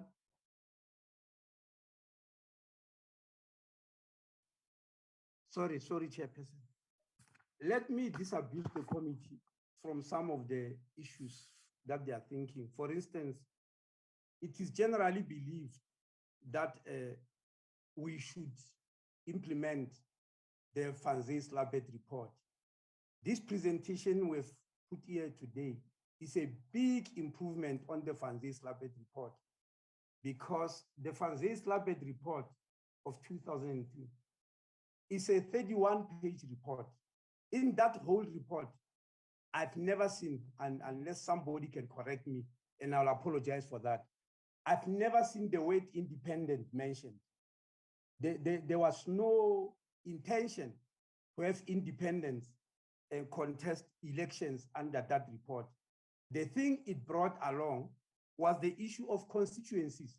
Those constituencies, if you look carefully at the Fanzes Labet report, those constituencies were going to be contested by political parties, not independents. And I just want to bring that up front, because there are many people who believe that the issue of being elected, of independence being elected, is something that is being ignored. Even the Kgalema Motlanthe report is talking about accountability to the voters, where people are selected directly by voters, but they still come from political parties. The issue of independence came as a result of the Constitutional Court judgment, which insisted that no matter what we do, you must accommodate independence, and we're trying to do so. Now, the power lies with members to interact with these reports practically, and perhaps they will start appreciating why we arrived at the conclusion that we arrived at. But after all, Parliament is allowed to arrive at its own conclusion. Liesel van der Merwe is right about the concerns of time, but there was no way we were going to just rush this process and bring here half-cooked work. We have had to do lots and lots of workshops. As we started with a workshop in Parliament, we had to consider a lot of papers, which I've shown here, the documents that the committee under Mahom Valim Musa read. They had to read lots and lots of documents, including international ones. We didn't just arrive here just after one night. It took many months of work. And yes, of course, we have lost time. We are leaving it to Parliament to decide what must happen. The reasons for the minimalist approach, when I said the matter was discussed in cabinet twice, is because matters of this nature, bills and policies and white papers and yellow papers and all that, they usually are debated in cabinet committees where there's a lot of time. They are not debated in Parliament, in cabinet. It's cabinet committees, a particular cabinet committee which goes on. It might be a joint cabinet committee, but they debate these issues. And after a thorough debate, a week later, it's presented to cabinet as a decision. Now, this one, the president himself said, no, he wanted to debate it twice by the cabinet committee, which was given this job, but also by the full cabinet itself, because of the nature of this thing and the manner in which it wants consultation. We in Home Affairs are not averse to going to the public to consult. This is a very serious matter which needs widespread consultation. But I also want to disabuse members to keep on saying minority report. There were 8 people here. There were 8 people, and as I said, one of them abstained. So it was not that the committee was working on the basis of a referendum. They were working on the basis of practical facts, which we have looked at, and we are putting the practical facts in front of you. And we particularly happy that the committee did not come out with one option. They gave us options to choose from. And we in Home Affairs choose a particular option and present it to cabinet. If Parliament believes they are changing that option, it should not be war. It should be something that is considered with facts, which is debated, and will be able to debate and show you why we arrived at this. Honorable Lizel, you also mentioned something which I want to call your attention to. You said we might be taken up legally when independent candidates won't contest for the remaining 200 seats because they will have contested only in a region.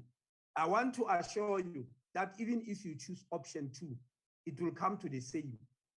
Option 2 say we divide the country into constituencies, 200 of them.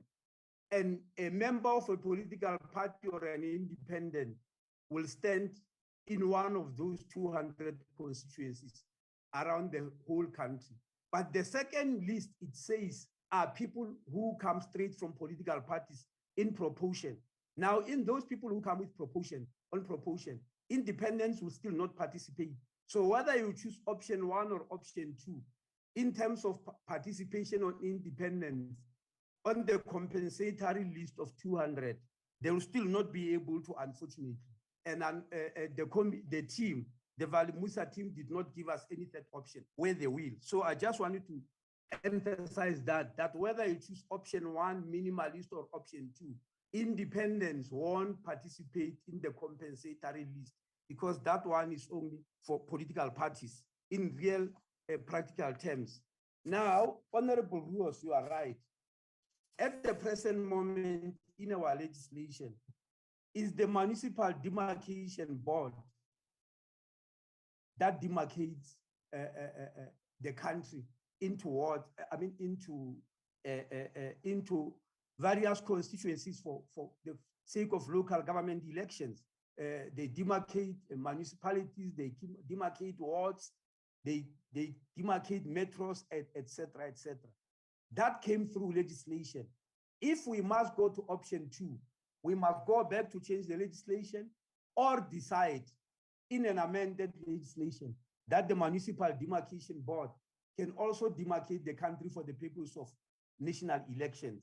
I'm sure you must be aware of that. There's no other way of dividing the country into constituencies without having an act of parliament that provides for that, because the present demarcation board will not be able to do that. Then the issue of the process. In our disparate bid to try and save time, we brought these colleagues to to Parliament because the State Law Advisor's Office is still busy giving us a certificate and a legal advice on this matter, as they always do. They may do so by the end of this week, but we were told that the bill can still be submitted even if Parliament is no longer, even if Parliament has gone on recess, we can still present the document. We're all chasing time.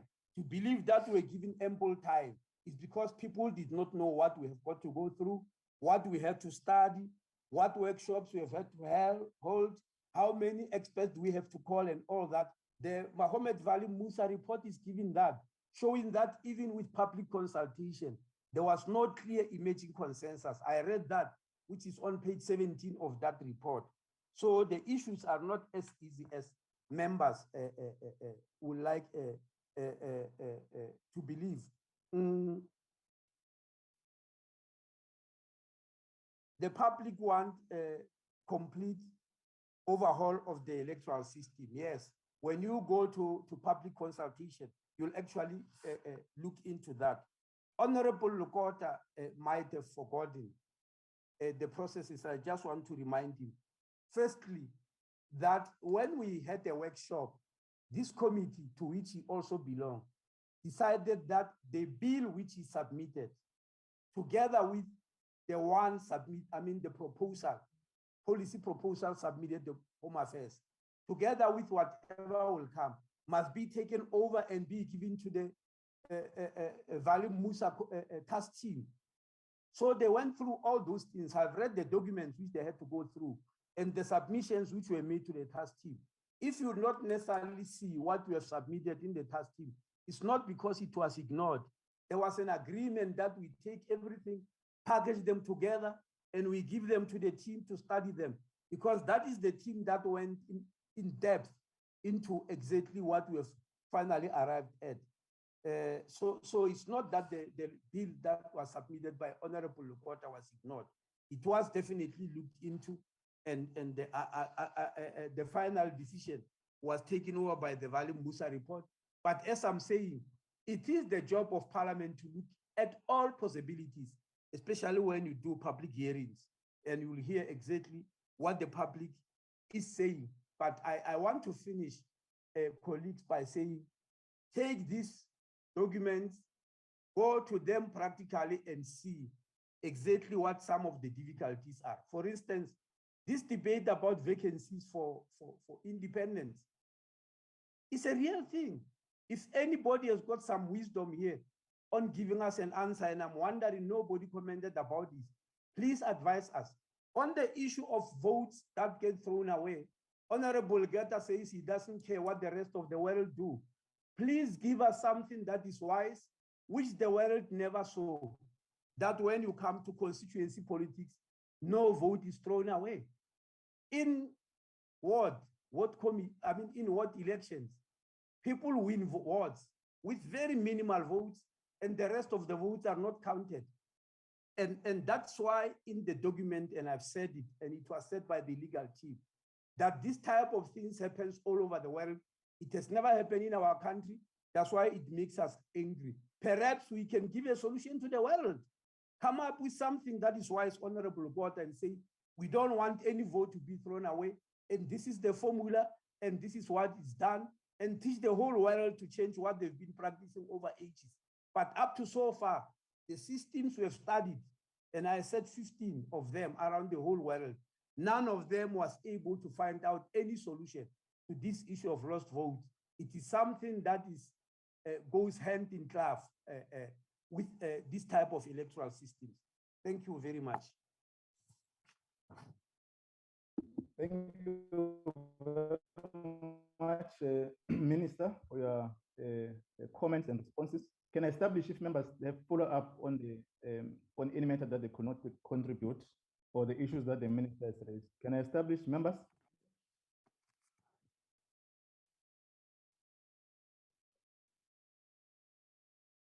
Okay. Thank you very much, Minister, for your time and the team and the work that has been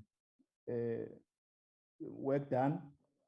We must indicate that as a committee, we took a collective decision to monitor and observe the interaction that you have undertaken by appointing the former Minister Valemusa, and also to interact with the cabinet process, and also to allow that space of. Thank you for that work, well done. Collective of the committee members are worrying about time, but it's necessary so that a thorough work committee members, when we go out for consultation, are able to have an interaction with the report that has been added. The technique of having a proper output is for a thorough consultation with the stakeholders and our people who have put us as a public rep, so that we're able to get a final product in terms of the options that you have outlined. This meeting is not going to resolve on these two options that you presented. I think clarity must be properly outlined that once this bill has been satisfied, all the processes will then be taken to the public to interact, come back to the committee, go to Parliament, and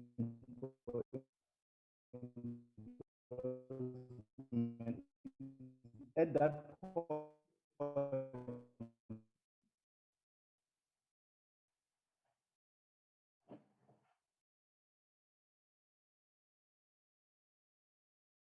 the team of the former Minister Valemusa and the legal team for the work that they've contributed on the issues. It's now up to the members of Parliament and the Minister to take up the process forward. As it has been indicated, members, is for noting. We're waiting for the Chief State Law to finish us with the certification on a legal opinion, so that the Minister will be able to introduce the bill in Parliament. We're rising as Parliament, and that does not mean that the bill is not going to be introduced to Parliament for interaction. We're taking note of the issues that Veteran Lekota has raised in terms of his private members bill, and I'm advised that it's going to be, it has been interacted with by the committee. It was presented in a committee for noting, subjected to the consultation which will convene the workshop to be noting, and also subjected to the process that the Minister has outlined in terms of consultation process and sorting advisory on how we must consolidate this response to the Constitutional Court judgment process. We'll schedule this process in January 2021. Once the committee and the legal team of Parliament, once they receive the process from the certification of opinion, will then able to develop a roadmap in terms of how we're going to interact for public participation and attempt to meet the deadline of the Constitutional Court judgment. We are resolved that we have to meet the Constitutional Court judgment deadline, and will then be informed by the process and the roadmap that has been given. You are going to take this conversation of the presentation, as Honorable Lizelle has indicated, to your constituencies, the parties, and the stakeholders for a proper interaction and able to interface with the two options that have been outlined. In that, on that note, we're going to end the meeting, and we thank the Minister for taking time with all the team that you had appointed to assist in the cabinet to able to give us a draft that will able to with our people of South Africa as we deepen and consolidate our democracy. I want to end this meeting and thank everybody. Chairperson, I'm sorry. There was an issue of minutes, if we are going to adopt them on the agenda. We're trying to end the item, Mr. Matonsi, and invite you. I want to thank members for their contribution to these issues, and we are resolved that we'll take it back to our constituency platforms and interact and get proper guidance on how we're going to interact with our people, and come back to the committee for the matter to be considered and be subjected to the parliamentary process. We're standing off this item. Thank you, Minister and your team, and the IEC chairperson and your team, and all stakeholders invited. Mr. Matonsi? Yes, Chairperson. Yes. Yeah, I was saying, no, I did send set of minutes to members for adoption for today. So if we can go through them and then we adopt them. Okay, can we release the minister and the team and all those who have been invited? Mr. Matonsi?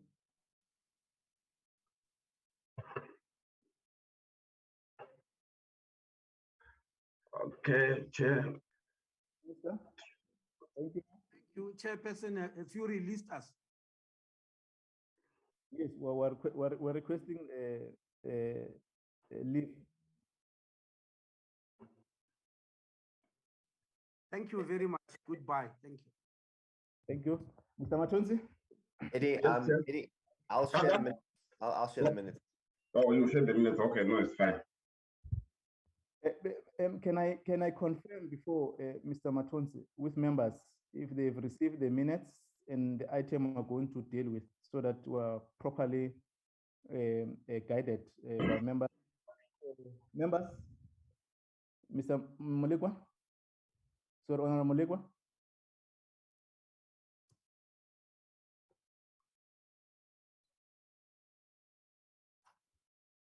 Honorable Ross?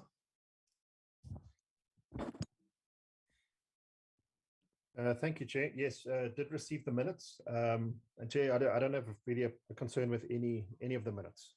Okay. Honorable Lisa?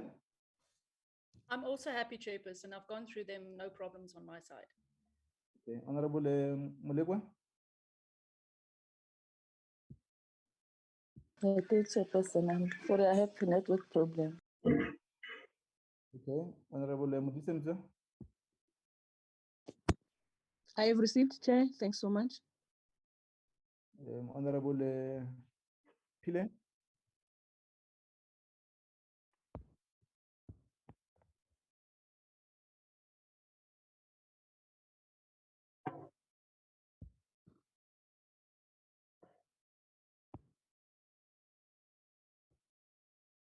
Okay.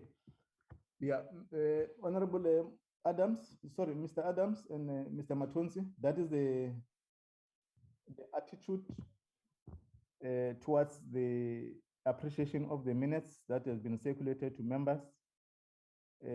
How do you want us to run them?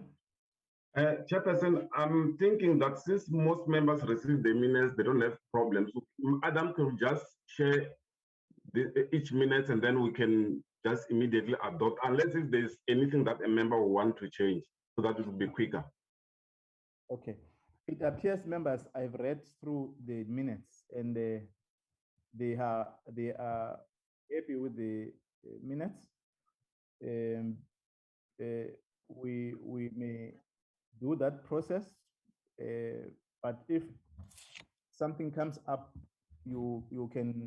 we can amend with so we can adopt on amendments if there need to be correction on the minute. But I think I'm getting a sense that members are fine with the minutes. Okay, so then Chairperson, we have the minutes of the 30 July 2021. We just need a mover and an adopter and a seconder.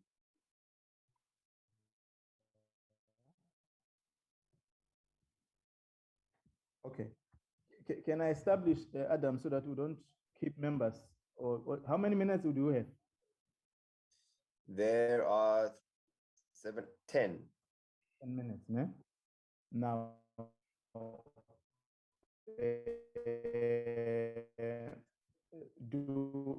is it correct to note all of them and adopt all of them at once, or we need to do it as per minute? Chairperson, I'll suggest that it just opens, and then if there's no change, then we, like this one, we just ask for a mover and a second, and then we'll go to the next one. Okay, no, thank you We very don't much. have to go page by page. Oh, thank you very much. There's a minute here, members, 30 July 2021 for consideration. Honorable Mudise, sorry, the Jose moves. Seconder? Seconded, Chairperson. Seconded, Honorable The second was Honorable Lizelle and Honorable Mulekwa. How do you reconcile that, Eddie? Okay, I'll just indicate the two of them. Okay. The second minute of 7 September 2021. 7 Chair, September. I'll move for the adoption, Chairperson. Honorable Lizelle, co-chair, has moved for the adoption. Second. Modise Mpia, second. Third minute. 10 September 2021. 10 September 2021. Mover for adoption.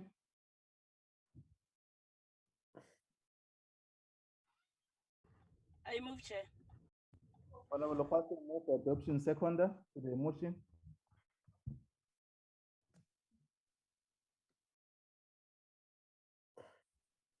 I second, Chair.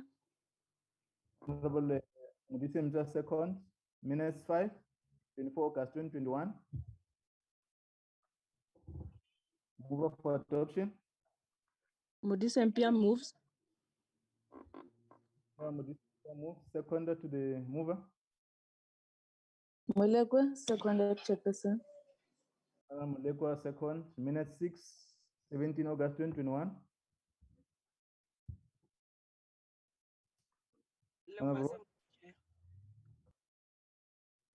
Honorable Lokwase moves for the second to the mover of adoption. Where's Honorable Rose? Mulekwa, seconded, Chairperson. Honorable Mulekwa, second to the for the adoption.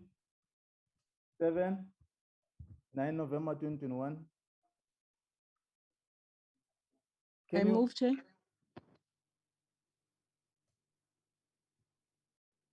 Honorable Modise Mpia, move for adoption. Second. It's minutes number 7, yeah.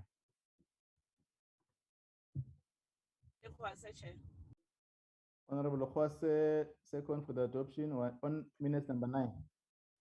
23 November 2021. Chair, I move for the adoption. Honorable Ross, move for the adoption. I will second, Chairperson. Honorable Lizelle, second for minutes number 9. The last minutes, 30 November 2021. Oh, there's one more, Chairperson, sorry. Oh, it's 11 minutes. Yeah. 30, 2021.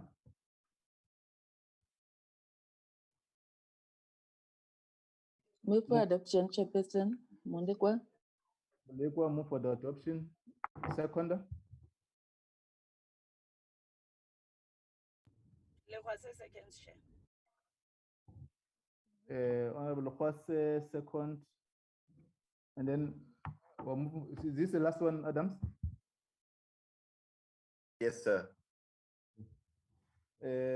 Honorable, oh, sorry. The last minutes, move of adoption. Chair, I move for adoption. Honorable Boss, move for the adoption.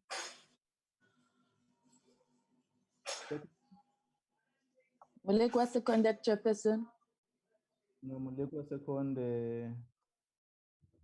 for adoption. So the minutes are adopted by the committee. Yes. Mr. Adams and Mr. Matonsi, we have now adopted all the minutes for the committee. There's two issues, Mr. Matonsi. I'm sure you want to liaise with the committee, or you'll subject them to the MENCO. One is on the program of the committee for next year, and I'm sure that is the last meeting of the committee today. Yes, Chair. You'll highlight that.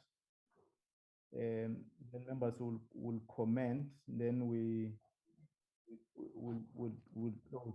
Last week we were presenting the report of government printing works, and we're listening carefully to all of us who contributed to that debate.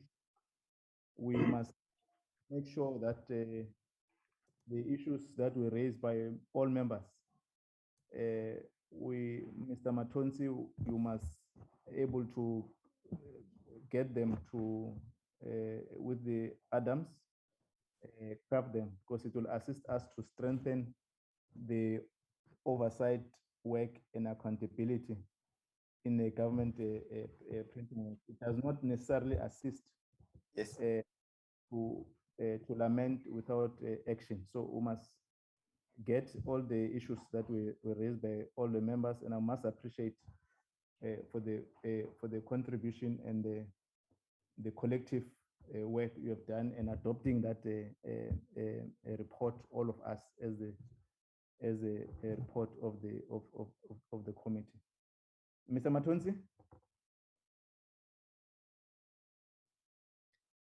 Eddie, you're muted. Chairperson, I did a draft program. I'm not sure if I should try to find it and then share it, or maybe you want me to send it to members. The draft program for next year. Okay, let's agree that we'll deal with it to members before we send it for processing. But one area which I think you must consider is the report of the IEC on the local government election 2021. That is one critical item we must deal with. Secondly, we need to process the map that was just received now, the presentation. We must follow up the Home Affairs. You know that there are processes which are yet to be submitted to Parliament, so that the bill is being introduced by the minister. So that we attempt to work closer within the time frame that we've been allocated. I think I'm getting members that are worried about time. Everyone is worried about time, but I think it was a necessary work that was done. So let's work around the clock, Mr. Matons and Mr. Adam, to make sure that we prioritize these two processes. So once we have discussed about the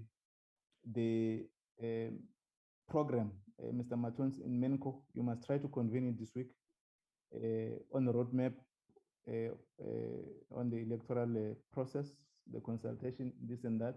We'll send to members, and then we'll interact from there. Members, is there any other matter that you need to raise so that is considered by Menko or Mr. Matonsi for processing? Because this is our last portfolio committee meeting, but we are rising on Friday, and want to thank you, members, for the collective work we've been engaging, and we hope that we'll also start the new 2021 within the framework of representing our people and serving our people and conducting our oversight to the entities who have been allocated as the portfolio committee. Can I start with Honorable Ruos, Honorable Molekwa, Honorable Lizel, Honorable Chile, Honorable Lukwase, Honorable Lukota, Honorable Modise Mta, in that order. Honorable Ruos. Thank you, Chairperson. First of all, I would just like to extend my Christmas wish, which is to receive the accessibility model. So I hope we're still receiving the accessibility model over the next week, so that I can have some nice holiday reading to do. But then, Chairperson, please allow me on behalf of the Democratic Alliance to wish my colleagues in this committee a very blessed festive season.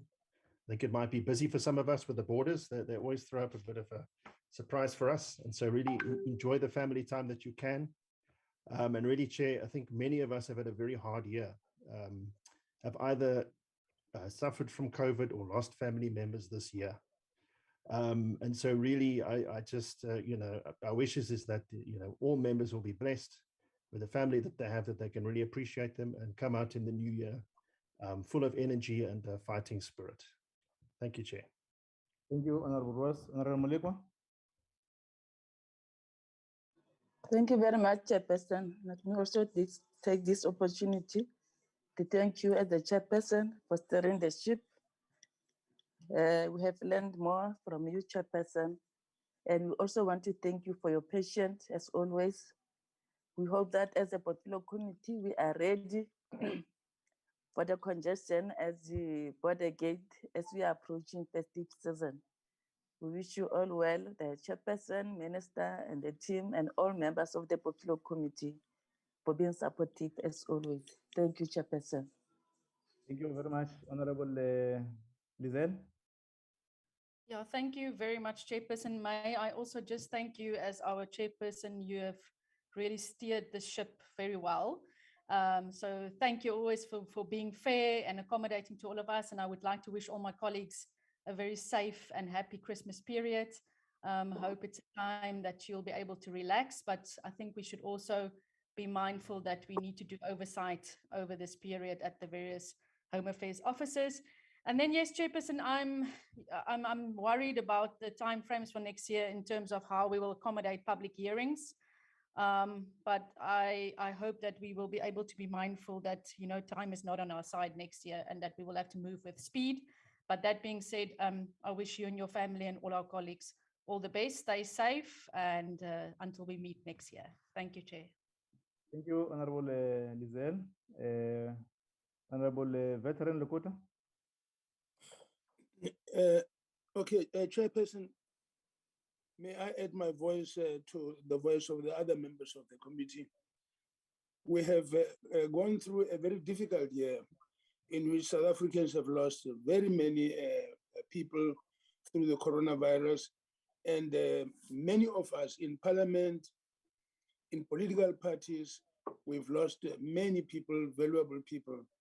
The most recent being that of Ibrahim, with whom we saw years and years together on Robben Island in the first cabinet of the country, and somebody who was extremely dedicated to the people of our country, and so many others that one cannot mention at this time.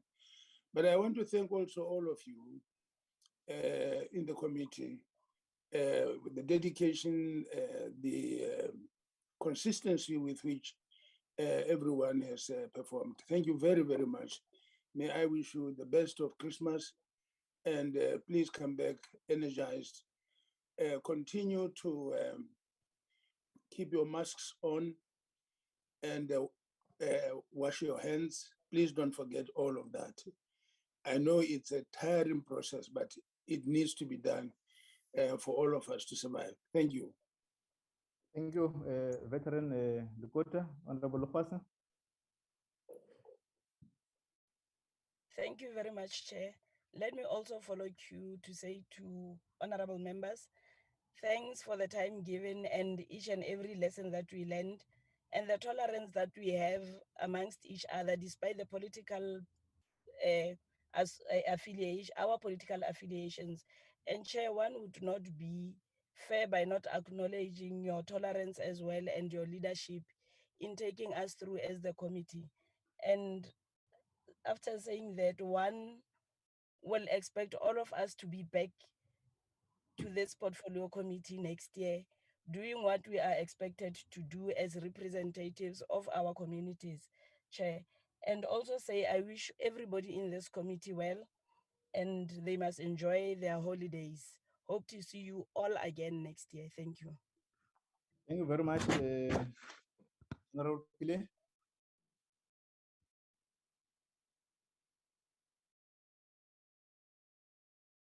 Honorable Pile. Honorable Mudisemta. Thanks, Chair. Let me firstly wish each and every member of this committee a blissful and a joyous festive season. Also would like to wish everyone good health. We know that with the COVID-19 pandemic, many of us would have suffered, would have lost our loved ones due to it. And we want to wish everyone well, and please keep safe during the festive season. Chair, let me also appreciate and thank the commitment of all the members of this committee that they would have displayed. Indeed, it's been a very long and tough year, but we have prevailed as a committee. So I want to appreciate each and every one's members' participation and dedication to the work of this committee. We know that we come from different political parties, but the attitude and tolerance and patience and respect that would have displayed towards each other as members of this committee is very commendable. I want to wish everyone a very blissful, joyous festive season. And let me thank you also, Chair. I think members would have also indicated how we appreciate your guidance and your leadership, Chair. I think you have stayed this ship very well. Thank you so much, everyone. No, thanks, members, for your appreciation and thanking yourselves, because we all work as a collective. We have learned lessons of able to interact with the members.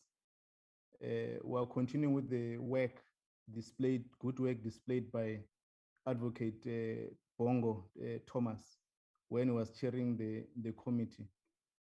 So those ethical consultation with yourselves, we ought to maintain to serve our people. I want to thank Mr. Matonzi for always able to assist the committee sitting.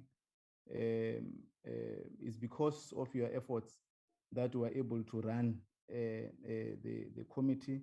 Thanks, Mr. Adams, for the information and the guidance.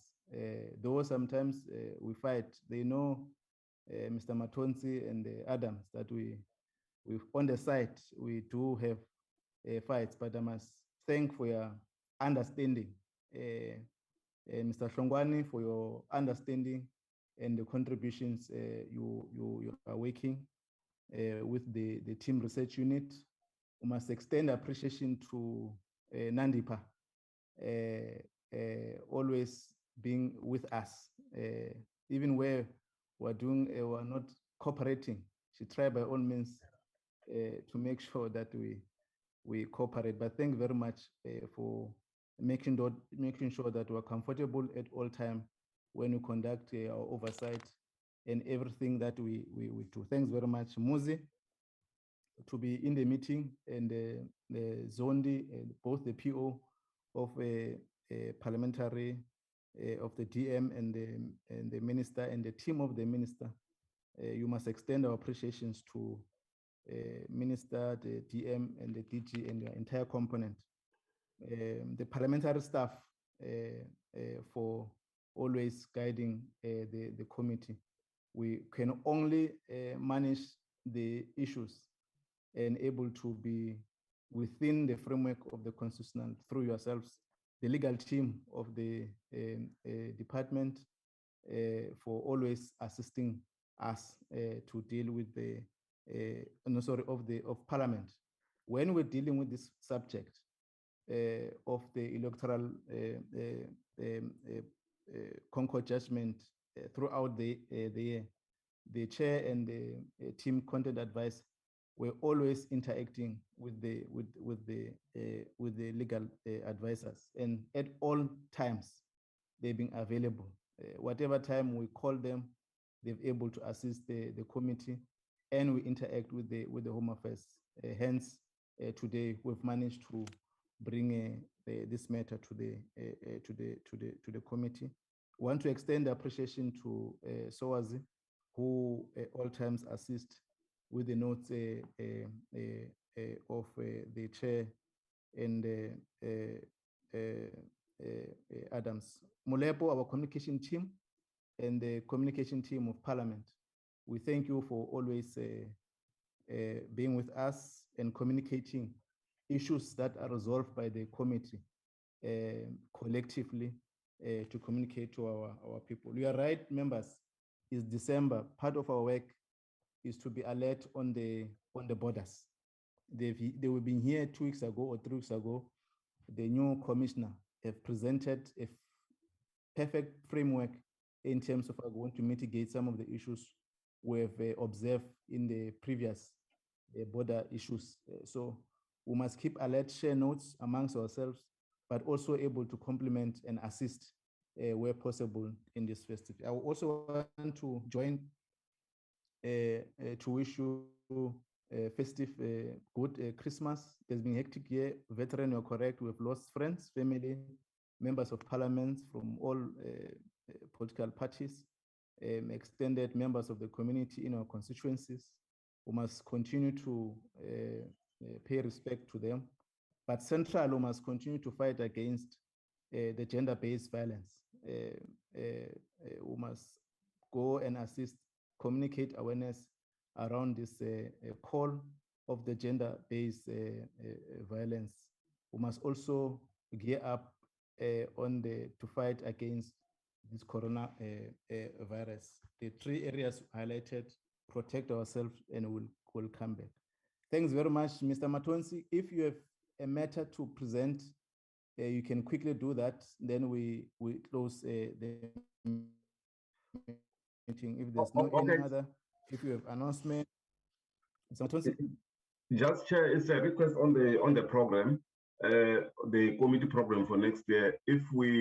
If I'm allowed to circulate among members so that they can give us the input, because the House Chair's office wants the progress by close of business tomorrow. I know that you mentioned that we needed to have a MENCO meeting. Okay, do you have a draft there? You just highlight it. I don't think members will have a problem. Just a draft so that when let me check if I'm able to find it. Just take 5 minutes, members, so that you will input on with. Okay, just hold on.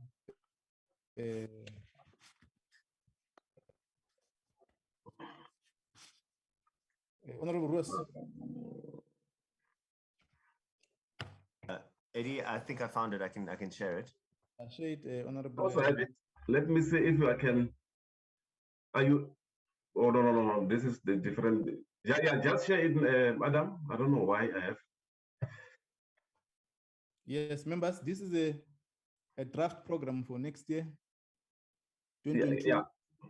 1st February. Yes. Can I go through it, Chairperson? The first term will start on the 25th of January until the 1st of April, 2022. Then on the 1st of February, we're thinking that we will deal with the private members bill that was submitted by Mr. Elkota. In that bill, we need to decide whether the committee will continue with the bill or not, to do the motion of desirability. And then on the 8th of February, we just put that one because we're not sure of the bill that the minister has just presented, whether it will have been introduced or not. But at the same time, we're going to do a legislative program on the bill once it is tabled in Parliament. That will be on the 8th, and then on the 10th is the SONA by the President. And then 15 February, briefing by the department. Here we were supposed today to have received the first and second quarter performance and expenditure reports for the Department of Home Affairs. We have added, because we have moved it to next year to have this meeting today, we have added the third quarter. So in other words, on the 15th of February, we are going to get the first, second, and third quarter performance of the department for 2021-22 financial year. And then because the president will have done the SONA on the 10th, then the researcher and the content advisor will be able to brief the committee on the impact of SONA on the work of the committee and that of the department. Then the 22nd of February is the report that the minister, established a committee to review permits within the department from 2004. And then also the report on the issue of the review at the DPW on the loss of CVs and also the issue of financial data loss, and also the investigation that was conducted by the Hawks against the chief executive officer. Then on a Wednesday, which is 23 February, that will be the budget speech. Then on the 1st of March, and then we are the department, IEC, and government printing works based on the budget speech that will have been, then they will brief us on their budget allocation for 2022-2023. And then on the 8th of March, then it will be an update on outstanding committee recommendation on BTRIPL and BTRIPL by the department. 15 March is the issue of Shepherd's Bushiri, how we expect. You remember when last year we engaged with the minister, and then there was some investigation that were going to be done by the security cluster. And subsequent to that, there were officials within the department who were suspended. So we want to get an update on that as well. Then 22 March is the implementation of the one-stop border post at Bay Bridge, Libombo, Maseru, Fitzberg, and Oshuk ports of entry, and the implementation of the e-visa. Then the last meeting, these two reports were referred to the committee, I think last year. And then the Office of Institutions Supporting Democracy, they want us to just receive a briefing on them. They were done by the Commission for Gender Equality. So yeah, those will be our last meeting on the first term, on the first term. So I know, Chairperson, you mentioned the issue of the report on the electoral election. I'm sorry. So you know, Chair, we will be monitoring, because I won't know, because the IEC mentioned early next year. So I will have to communicate with the IEC on when that report will be tabled in Parliament, so that we can schedule it. Because if you look at this program, it's like a living document. So in other words, we can change it as time goes on to include, urgent matters. So once the IEC table the report, and then we'll be able to schedule it, Chairperson. Thanks, that's all. Okay, thanks, members. This is the draft program. Mr. Matons, we must put the IEC report on the program. Okay. It can be, by the way, we have resolved as a committee that, remember there were a lot of issues came out in our last meeting when they were presenting their annual report. And there's a resolve by the committee that we're going to receive that on the dates as a matter of principle. The second matter on the roadmap on the electoral reform for consultation and so forth and so on. You must draft that, must align with the dates that we've been put there. Once you have drafted that, you will send in MENCO. Then after that circulate to members. It must indicate. We must work backwards from the 22nd of June backwards in terms of how we're going to deal with this matter. You must interface with the museum, must assist us to be on the tour with the DG and the minister on the chief law advisor on the certification and other processes before. It will be appreciated that before the 15th of December this year, all the processes and the minister has introduced the bill to Parliament, considering that the committee will deal with the issues. Now we need to prioritize issues that are critical for the committee and our people.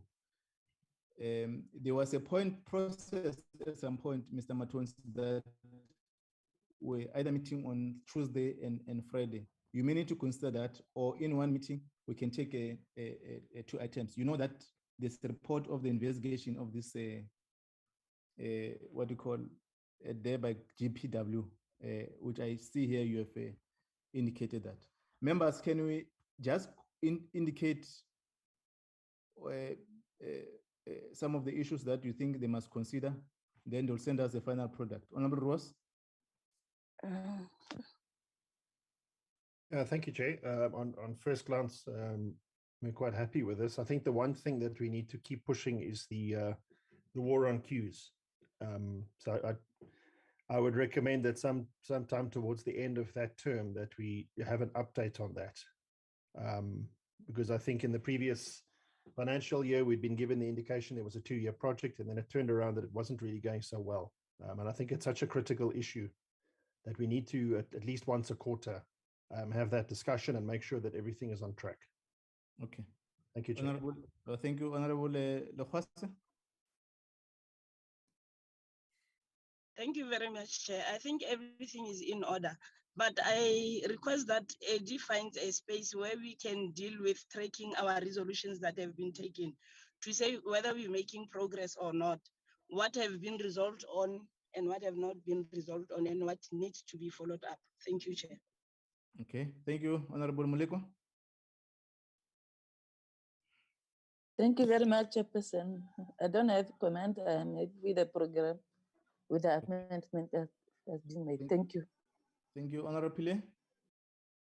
Chair, for me, it's the elections which should be priority, a report on the local government elections, and then perhaps a specific look at the smart offices. Remember, we've requested that we get an update in terms of smart offices and where we are and how we're going to proceed. Thank you. Okay, Veteran Lukota.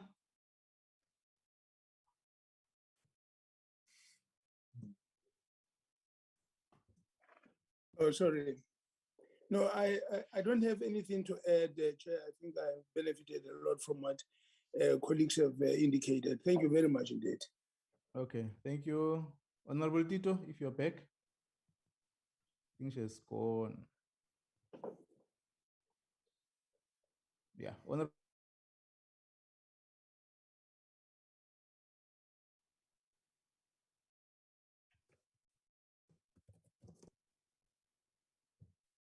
Okay.